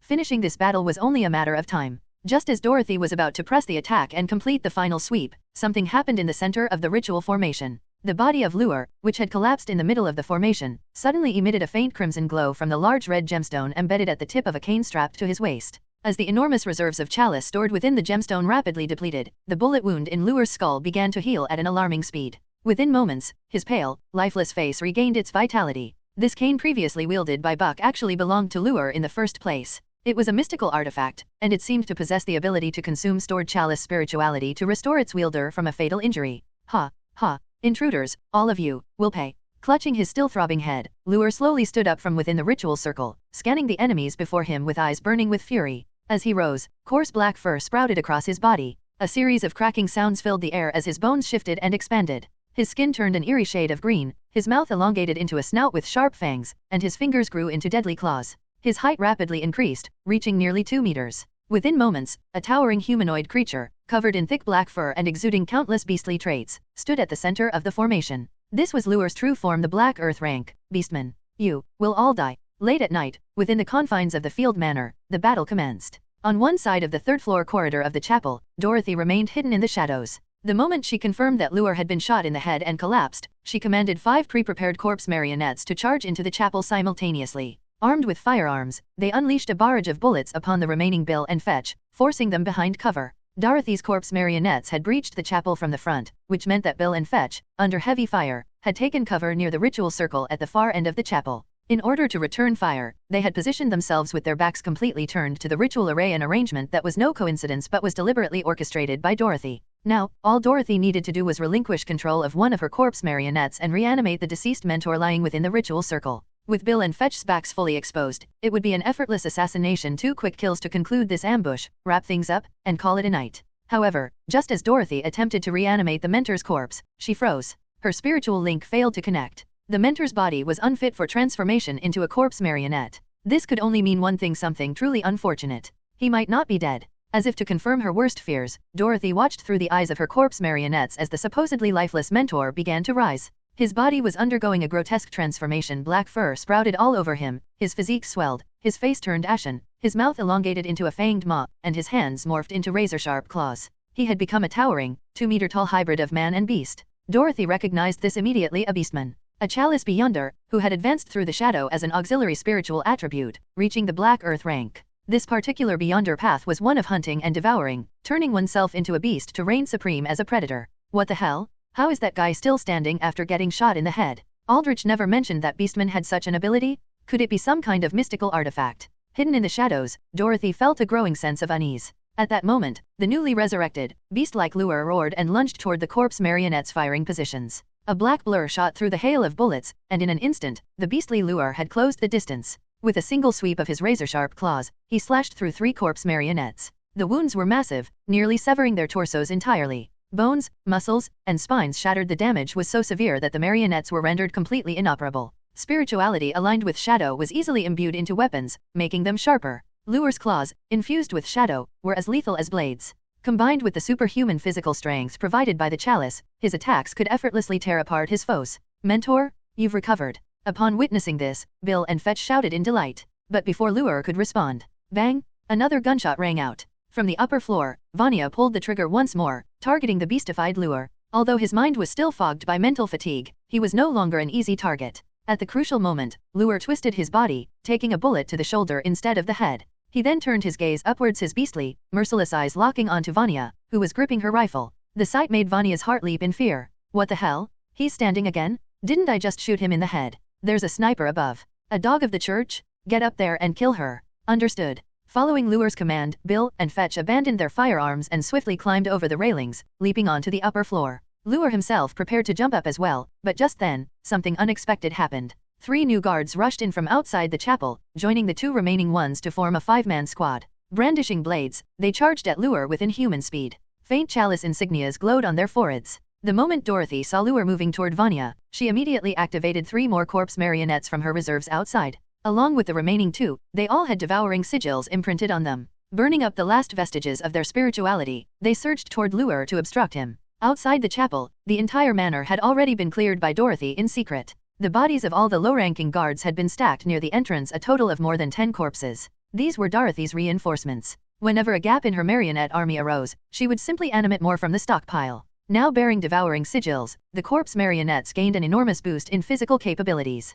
They swarmed forward, blades in hand, harassing Lure from all directions. Surrounded and restrained, Lure bared his fangs and let out a piercing howl. This was no ordinary roar. It was a terror howl, a beastman ability that induced overwhelming fear in the minds of nearby enemies, breaking their will to fight and causing them to flee in panic. Fear, after all, was a mental manifestation of shadow. Lure sought to disrupt and scatter his enemies through sheer terror. However, the ability had absolutely no effect. The marionette guards still pressed forward relentlessly. They were already spiritually dead, incapable of experiencing fear. These are marionettes. Damn it. I should have realized sooner. What else could they be? Shit, my head still hurts. I need to end this quickly. Lure gritted his teeth. The lingering effects of his mental fatigue were still hampering his judgment. With a snarl, he swung his razor-sharp claws, engaging the corpse marionettes in battle. Boosted by devouring sigils, outnumbering him 5-1, exploiting his weakened mental state, and with an endless wave of reinforcements at her disposal, Dorothy was barely managing to keep Lure restrained. However, Lure was not the only threat. At that moment, Bill and Fetch had already ascended to the 3rd floor, tracking the source of the gunfire.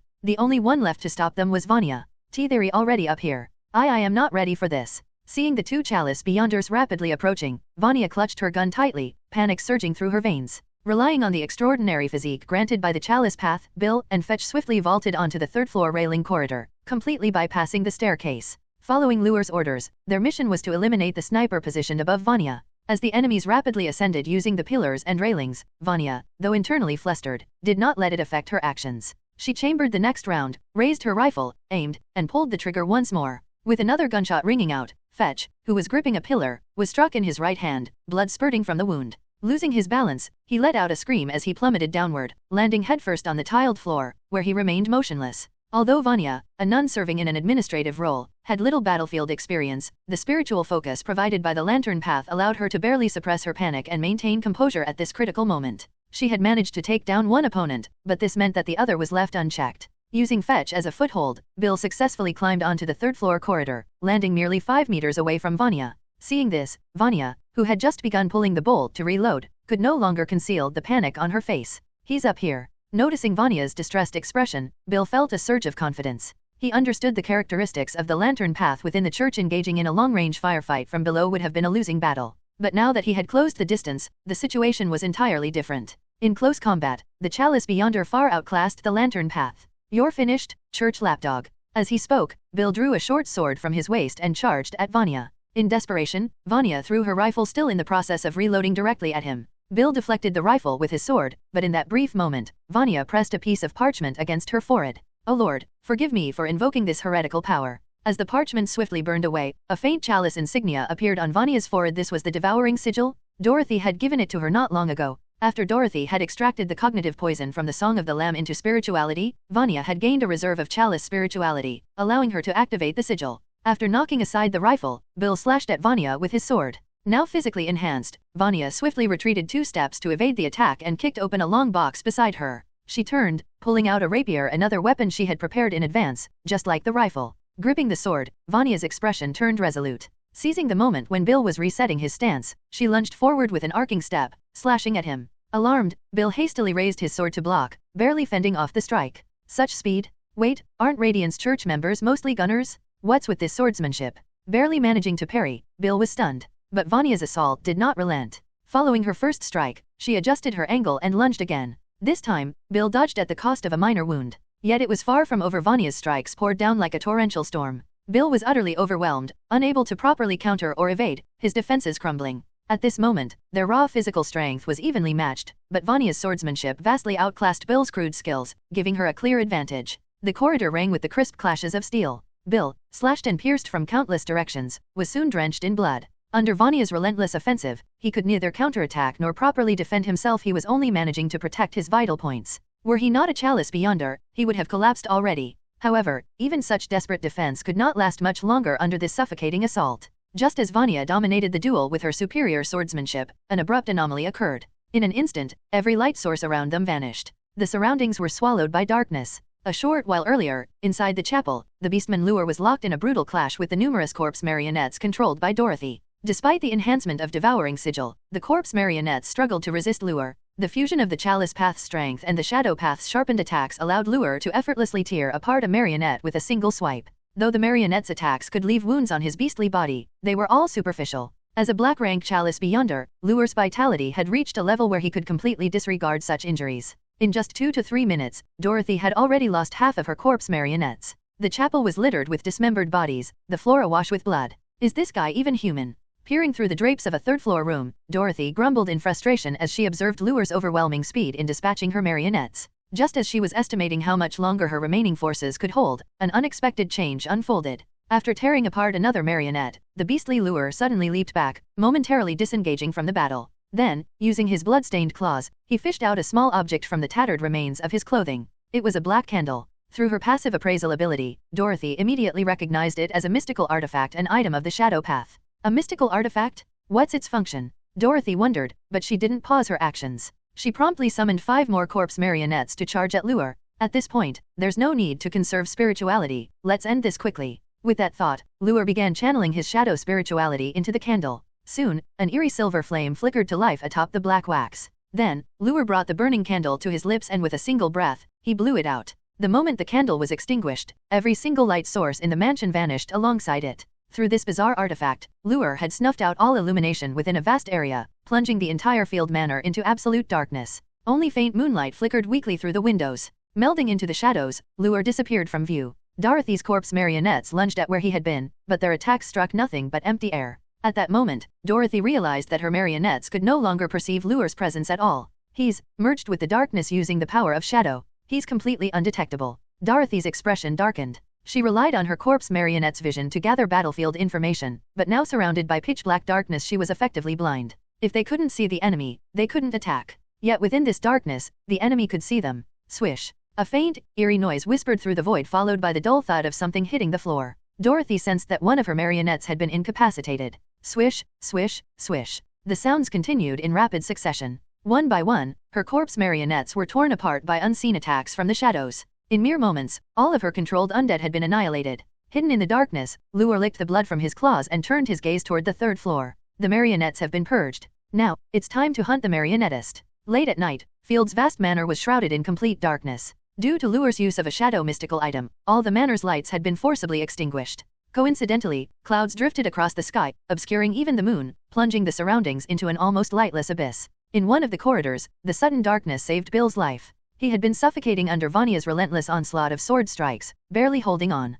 Seizing the opportunity presented by the blackout, he quickly distanced himself from her. With visibility lost, neither could see nor launch attacks accurately. Vanya's torrential sword strikes came to an abrupt halt, giving Bill a moment to catch his breath. Huff, huff. What the hell is with this nun? Having chalice abilities and using devouring sigil is one thing, but her swordsmanship is completely ridiculous. She's been attacking non-stop, and her angles are so precise and cunning. Not a single opening, not even a chance to counter. Since when did the Radiance Church have a dedicated swordsmanship path? Never heard of it. Is she the disciple of some sword master? Bill's thoughts were filled with unease. He had learned swordsmanship himself and was no amateur, hence why he carried a rapier. But it was precisely because of his training that he understood just how absurd the nun's swordsmanship was. In the brief exchange, he had been slashed, stabbed, and hacked numerous times. His body was covered in bleeding wounds. If he weren't a chalice beyonder, he would have collapsed long ago. Against this nun, the best he could do was avoid fatal injuries, and even that was barely manageable. He wouldn't have lasted much longer without this sudden blackout. Huff, huff.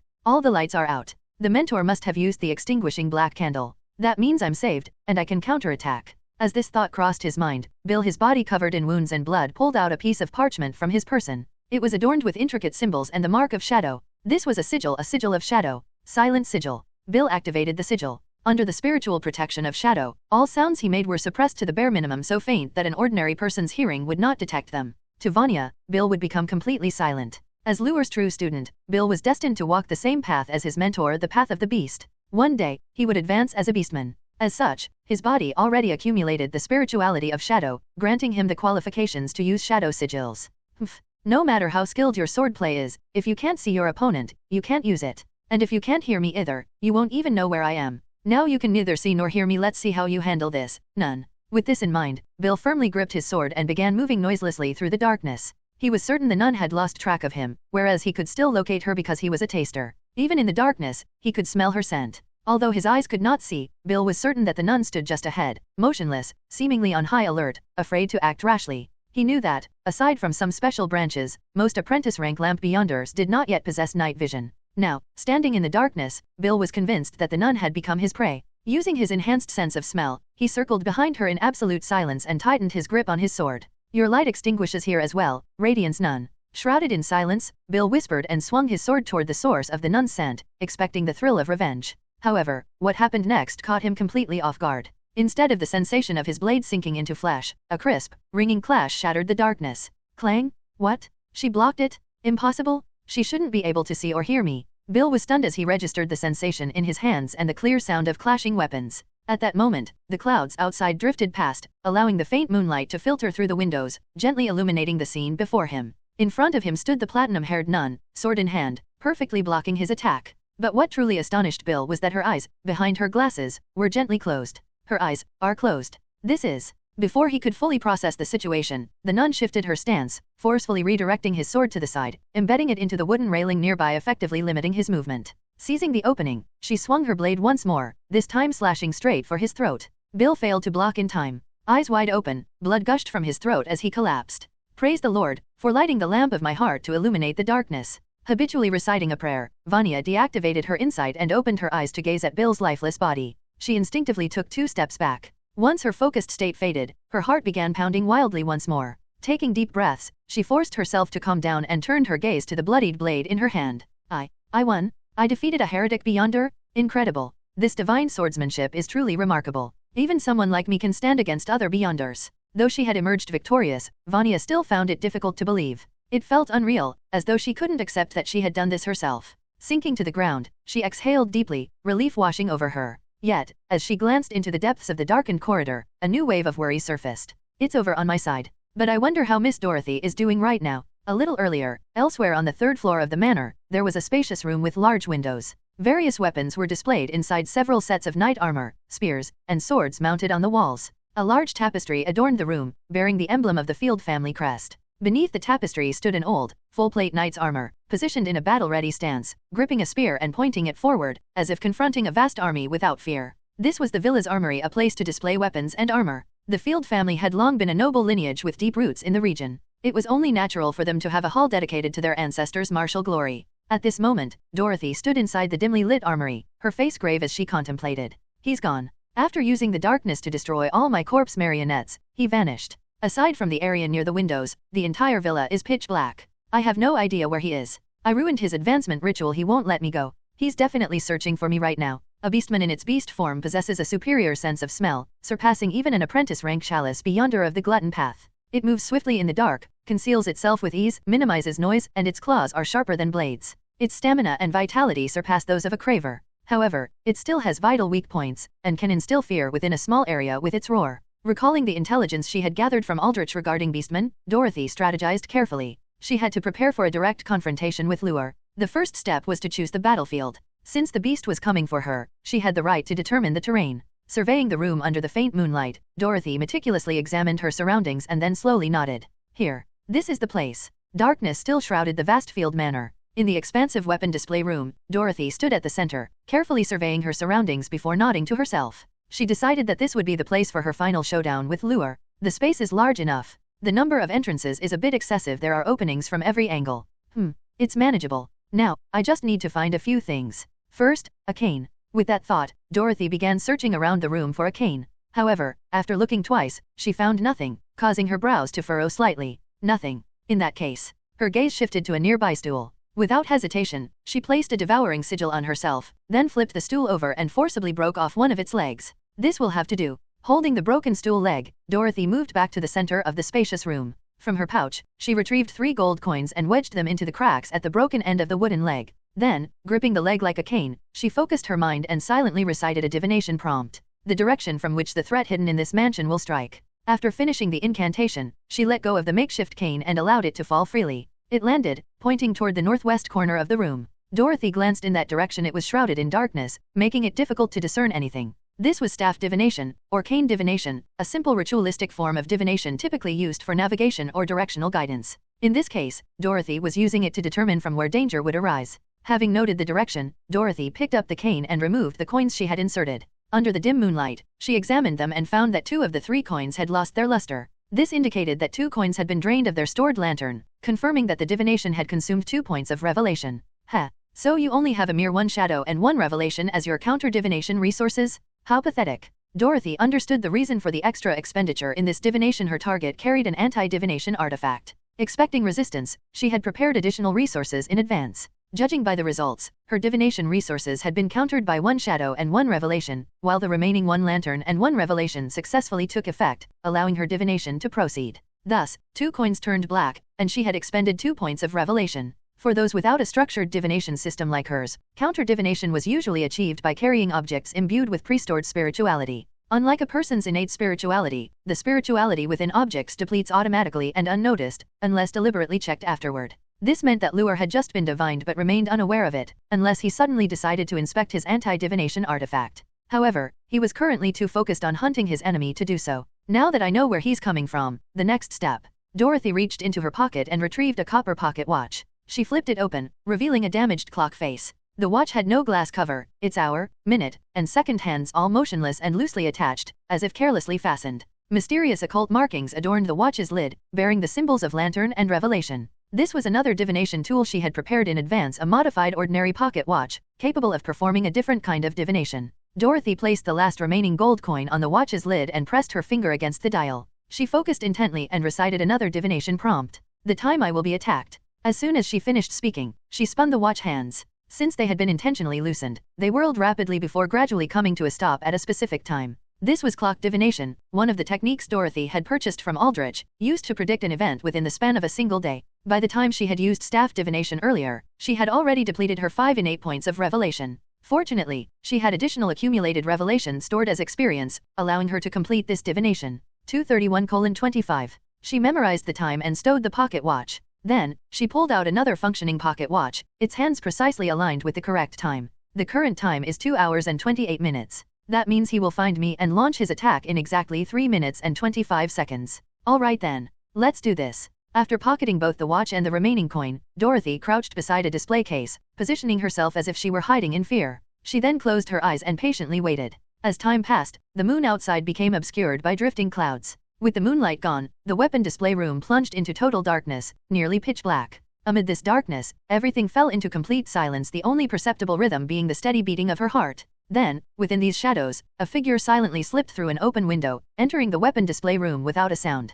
Concealed by darkness, Lure, now in his beast-like form, prowled into the vast room. Sniffing the air twice, his gaze locked onto the center of the room. Even without light, his enhanced senses allowed him to discern the contours of his surroundings. There, beneath a display case, he spotted a huddled figure. Although he couldn't make out the details, his keen sense of smell confirmed that this was the intruder he had been hunting. Heh, finally, I've found you, arrogant marionettist. Smirking inwardly, Lure silently prowled across the room, choosing the perfect attack position while savoring his prey's impending doom. Afraid, are you? Trembling in fear. Hiding in a place like this, too scared to even move. Huh? This is the reaction of someone unfit to survive in darkness. When controlling your marionettes, you acted so high and mighty. But in reality, you're nothing but a pathetic coward. You don't even realize I'm already here. Slowly, Lure found the ideal ambush angle right behind his target, with no obstacles in his path. Despicable intruder, it's time for you to pay the price. The hunt began. Lure coiled his muscles and lunged forward, surging through the darkness with terrifying speed. In an instant, he was less than a meter behind his prey. At that very moment, his target suddenly turned around facing him directly. And then, they spoke. A phrase one he could not understand. Fussrow.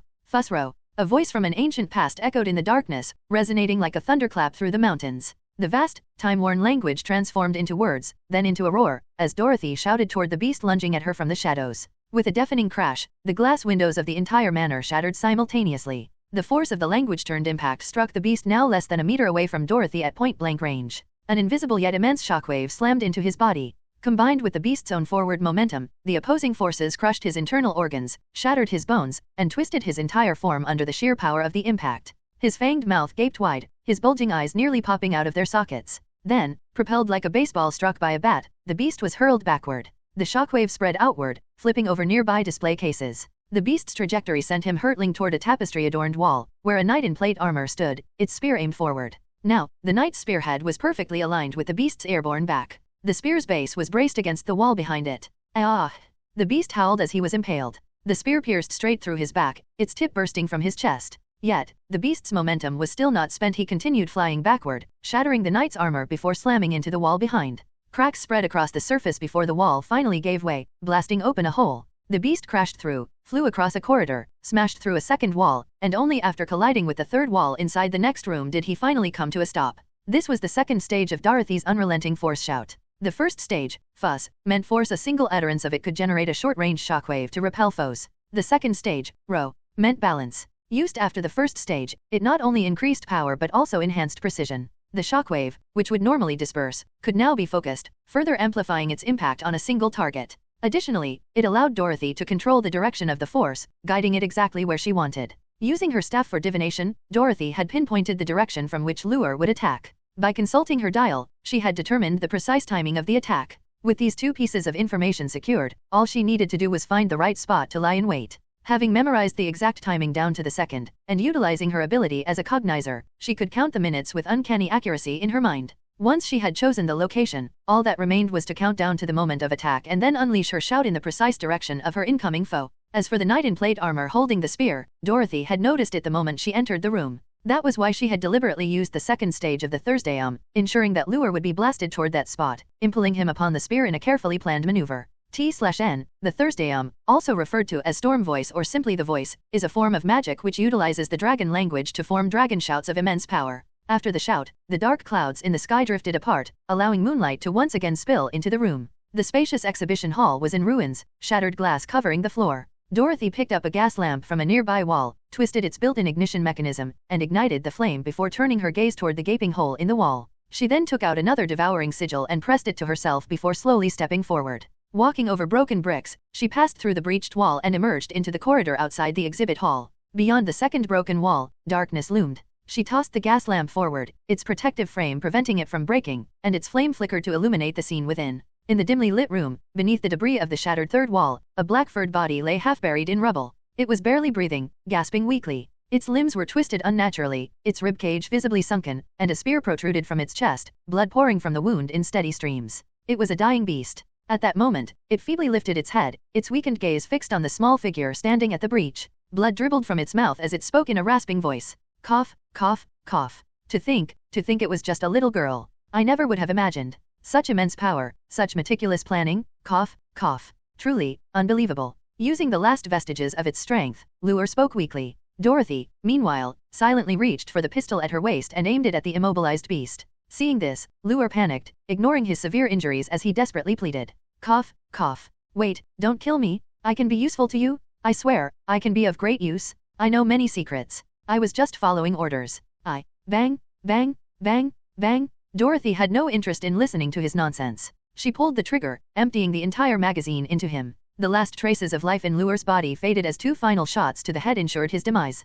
His eyes remained wide open as he slumped to the ground. With his death, Lure's beastly form dissipated, revealing his human body. To ensure absolute certainty, Dorothy activated her corpse marionette ring, attempting to control Lu's lifeless body. This time, the control succeeded, and she made his corpse twitch and stir. However, due to the severity of his injuries, his key bones broke and its movements were sluggish and unnatural. As an experiment, Dorothy tried to make him transform back into his beastly form, but there was no reaction. This attempt confirmed something important. At present, her corpse marionette ring could not retain a Beyonder's abilities after death. The corpse was no different from that of an ordinary human. Well, there goes the plan of obtaining a beastman marionette. Dorothy sighed, disappointed, and deactivated the marionette control. She then stepped forward, picked up the gas lamp from the ground, and lit the other lamps in the room. As the flickering light spread, it revealed the surroundings. This was a portrait gallery. The walls were adorned with vivid oil paintings and a few photographic works. The paintings depicted landscapes and people, with a focus on portraits. Many of the portraits were of men and women bearing the surname Field. Based on the nameplates, they were members of the Field family, including successive heads of the household. Among them, Dorothy recognized the man she had seen at the charity show, Viscount Field. Thanks to the nameplate below his portrait, she now knew his full name, Gary Field.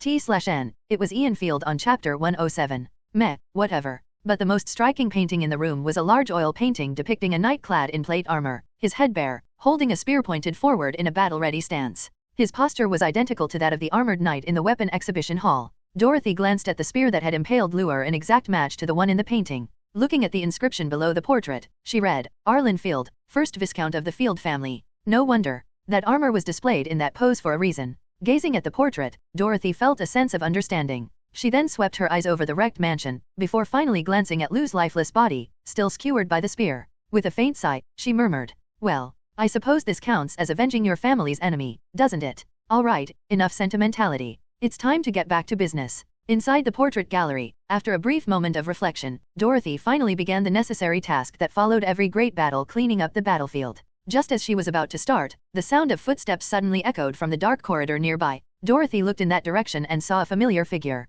Miss Dorothy? Are you alright over here? I heard a massive noise just now. What happened? Panting and gripping her sword tightly, Vanya ran toward her. The deafening sound that had shattered the glass of the entire manor had startled her so much that she had fallen flat on her rear. After hesitating for a moment, she had decided to grab her sword and rush toward the source of the noise. However, with the effect of the devouring sigil worn off, her run had left her gasping for breath. Ah, it's Sister Vanya. It's nothing, really just the sounds of battle. No need to worry, Dorothy said plainly as she watched Vanya approach. Hearing this, Vanya couldn't help but internally complain. How is that nothing? Normal battles don't make that kind of noise. Though she had such thoughts, seeing that Dorothy was unharmed put Vanya at ease. Since Dorothy had brushed it off, it was clear she didn't want to explain further, so Vanya chose not to press the matter. You mentioned a battle where you attacked as well, Miss Dorothy? Vanya asked with a trace of concern. Dorothy simply nodded in response. Yes, that guy you shot earlier but didn't manage to kill. I ran into him. But now, he's truly dead. As she spoke, Dorothy glanced toward the corpse of Lure, lying in a pool of blood amid broken bricks. Vanya followed her gaze and, upon seeing the scene before her, froze. That's the cult leader. The one who could transform into a beast. He was a black rank chalice beyonder, a whole rank higher than me and the one I fought earlier. And he's just dead. Vanya was shaken. From what she had seen at the chapel earlier, this man had clearly been the leader of the cult, a far stronger being than an ordinary apprentice rank beyonder. And yet, this girl, who was even younger than her, had managed to take him down alone? As her mind reeled, Vanya took in her surroundings, her eyes tracing over the multiple walls that had been blasted through. She swallowed hard. Miss Dorothy, did you do all of this? Pardon my curiosity, but, what rank of beyonder are you, exactly? I already told you before, didn't I? I'm just an apprentice like you. The only reason I managed to defeat this guy was that his dream mimicry was destroyed, which left him mentally unstable and weakened. Honestly, I owe my victory to divine protection. Praise be to my lord. Placing a hand over her chest, Dorothy imitated Vanya's usual tone of prayer, shifting the credit to her divine protector. Vanya, startled, hurriedly followed suit, fearing she might disrespect the deity. Praise be to my lord.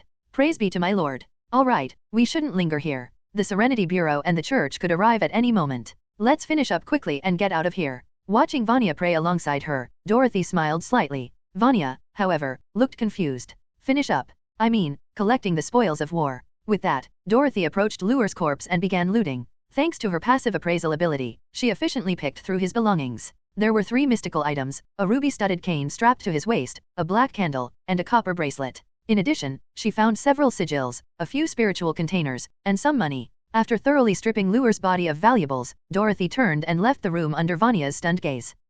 Where are you going? Obviously, there's more to collect. By the way, where did you kill your opponent?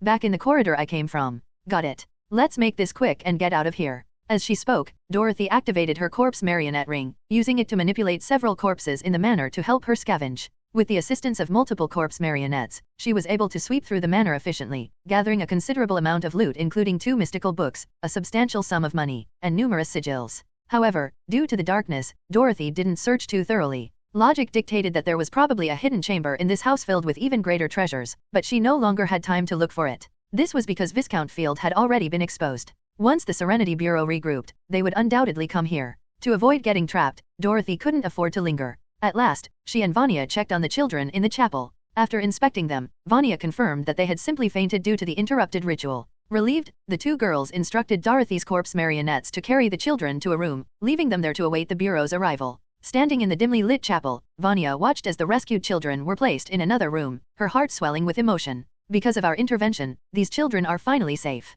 And the wicked cultists have finally received their punishment. No matter what that being's true intentions were, their followers are undeniably performing acts of salvation. She then turned her gaze toward the stained glass window of the Holy Mother, which had been desecrated by a crude wolf's head drawn in fresh blood. Bathed in moonlight, Vanya pondered. Benevolent Holy Mother, though I worship another god and should rightfully be condemned as a heretic, it is precisely because of this that I was able to bring salvation to others. You taught us through scripture that deeds speak louder than words. If you can see my actions, surely you would understand, wouldn't you? This was the simple thought running through Vanya's mind. I may, perhaps, possibly, be worshipping another god, but I've done nothing but good deeds. Holy Mother, since you taught that actions matter more than words, surely you can forgive this small act of heresy. With that rationalization, Vanya eased her own internal struggle. Ever since she had received divine revelation, she had lived in constant fear and anxiety within the church. After ensuring the children were safe, Dorothy and Vanya gathered their spoils and once again boarded their carriage. Dorothy instructed the coachman, Edric, to light the lamps and drive them back. Dorothy had entered Viscount Field's mansion carefully, sneaking in under the cover of darkness.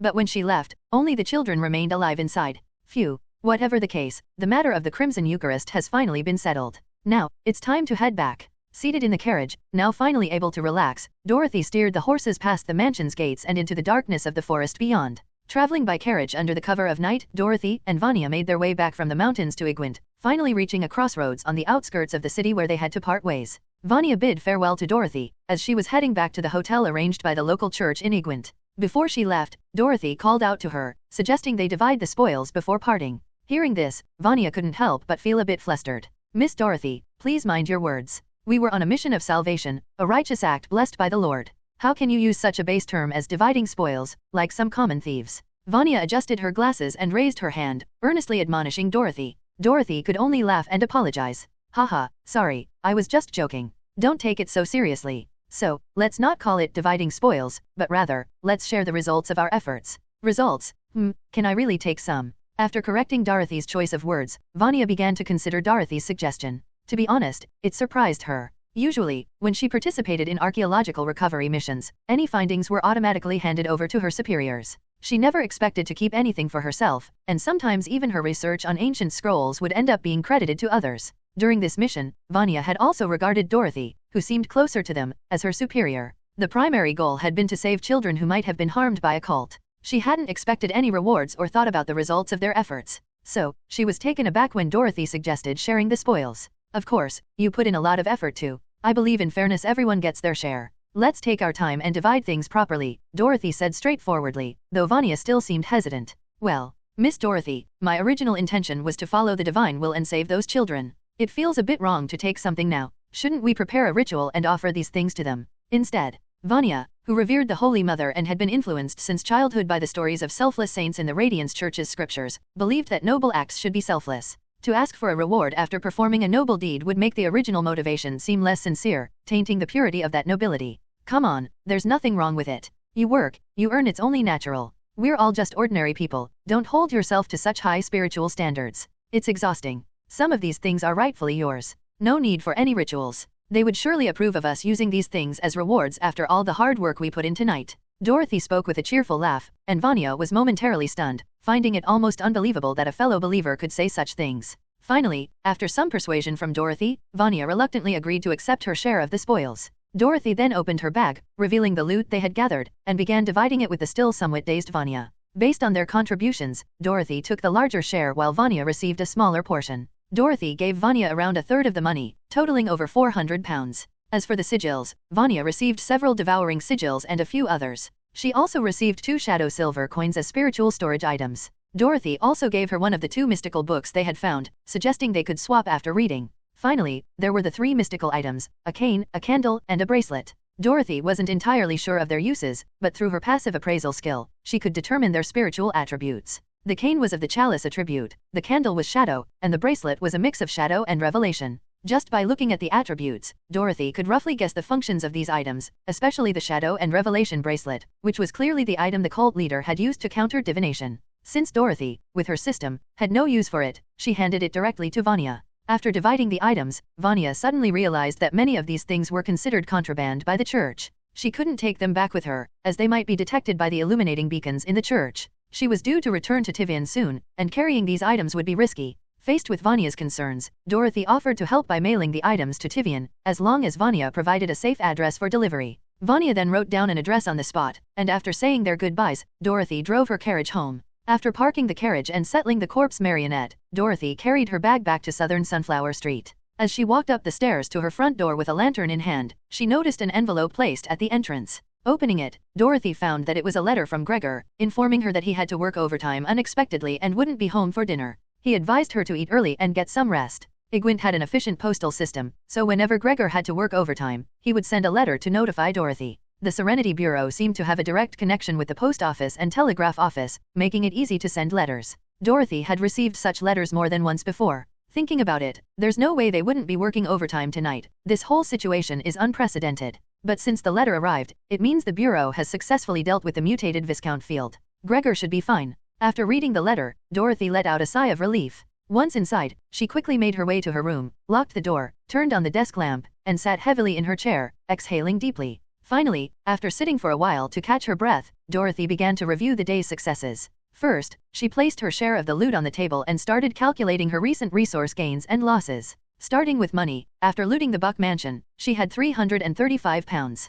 She spent £170 on having Aldrich appraise some sigils and gather information about beastmen, then another £50 on purchasing a tracking sigil and learning how to eliminate scents, leaving her with £115. This time, at the Field Manor, Dorothy hastily gathered £1,209 in cash. She gave £403 to Vanya, leaving herself with £806. Adding the £115 she had earlier, Dorothy now had a total of £921. As expected of a Viscount's household. Just grabbing a bit yielded so much. This can be considered payment for eliminating a threat to their family. If the first Viscount Field knew about this in heaven, he'd probably understand. He might even have offered more. Looking at the stack of nearly £1,000 in her hands, Dorothy couldn't help but smile. Since her transmigration, this was the first time she had so much money at her disposal. Next was her spirituality. Dorothy hadn't experienced any significant spiritual losses recently, except for using a bit of chalice spirituality to activate the devouring sigil in the Field Manor. The corpse marionette ring had just reached its overload limit of controlling 5 marionettes, requiring 2 points of chalice spirituality to recharge. Earlier, Dorothy had gained 2 chalice and 1 revelation from the complete version of the Song of the Lamb, so she only ended up losing 1 point of chalice spirituality, which she could recover after some reading. Then there was revelation, the spirituality Dorothy had expended the most. Precise control of the corpse marionette ring, increasing the marionette limit, and divination all required revelation. Her original 5-point revelation reserve had been completely drained, forcing her to draw 2 points from her experience bar. After offsetting the 1 point of revelation gained from the Song of the Lamb, Dorothy ultimately lost 1 point of revelation from her experience bar. As for the other spirituality, there were no changes. Dorothy's current spirituality status was as follows: 11 points of chalice, 1 point of stone, 2 points of shadow, 1 point of silence, and 7 points of revelation. Of the 7 points of revelation, 5 were part of her reserve bar, which was now empty and would take some time to recover. After sorting out her money and accumulated spirituality, Dorothy did not stop and continued organizing. Next was her spiritual storage items. Due to divination and appraisal, Dorothy's spiritual storage items, particularly those of the lantern attribute, were consumed at an extremely fast rate.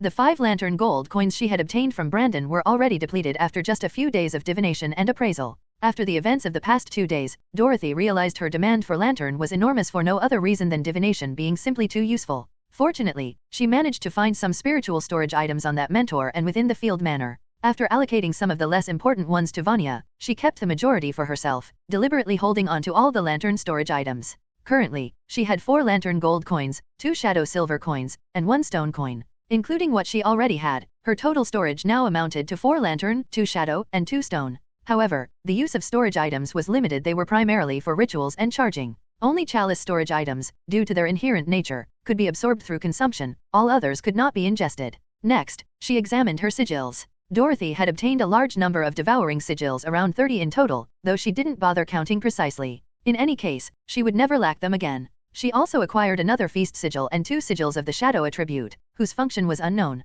She planned to consult Aldrich about them later. Moving on, she turned to 2 mystical items now in her possession, a ruby cane and a black candle. Dorothy set up an appraisal ritual, placing both objects on the ritual table. As she used some of her precious lantern storage items for the ritual, she felt a pang of heartache but ultimately decided it was necessary. After all, to properly use these mystical items, she needed detailed knowledge of them. While lantern was valuable, it had to be used when needed. She retrieved a lantern gold coin from her haul, arranged the ritual, and began the appraisal starting with the black candle. As soon as she placed it within the ritual, the information was revealed.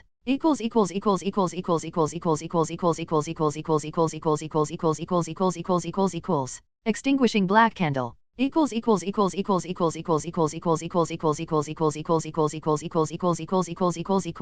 So it's basically a tool for putting out lights. It must have been what was used to plunge the Field Manor into darkness, Dorothy mused. The ability was simple but effective. However, she wondered if it could extinguish lights created by mystical means. With the appraisal complete, she put the black candle away and began examining the next item, the ruby cane. She placed the cane within the ritual formation, expended another gold coin, and soon received the results.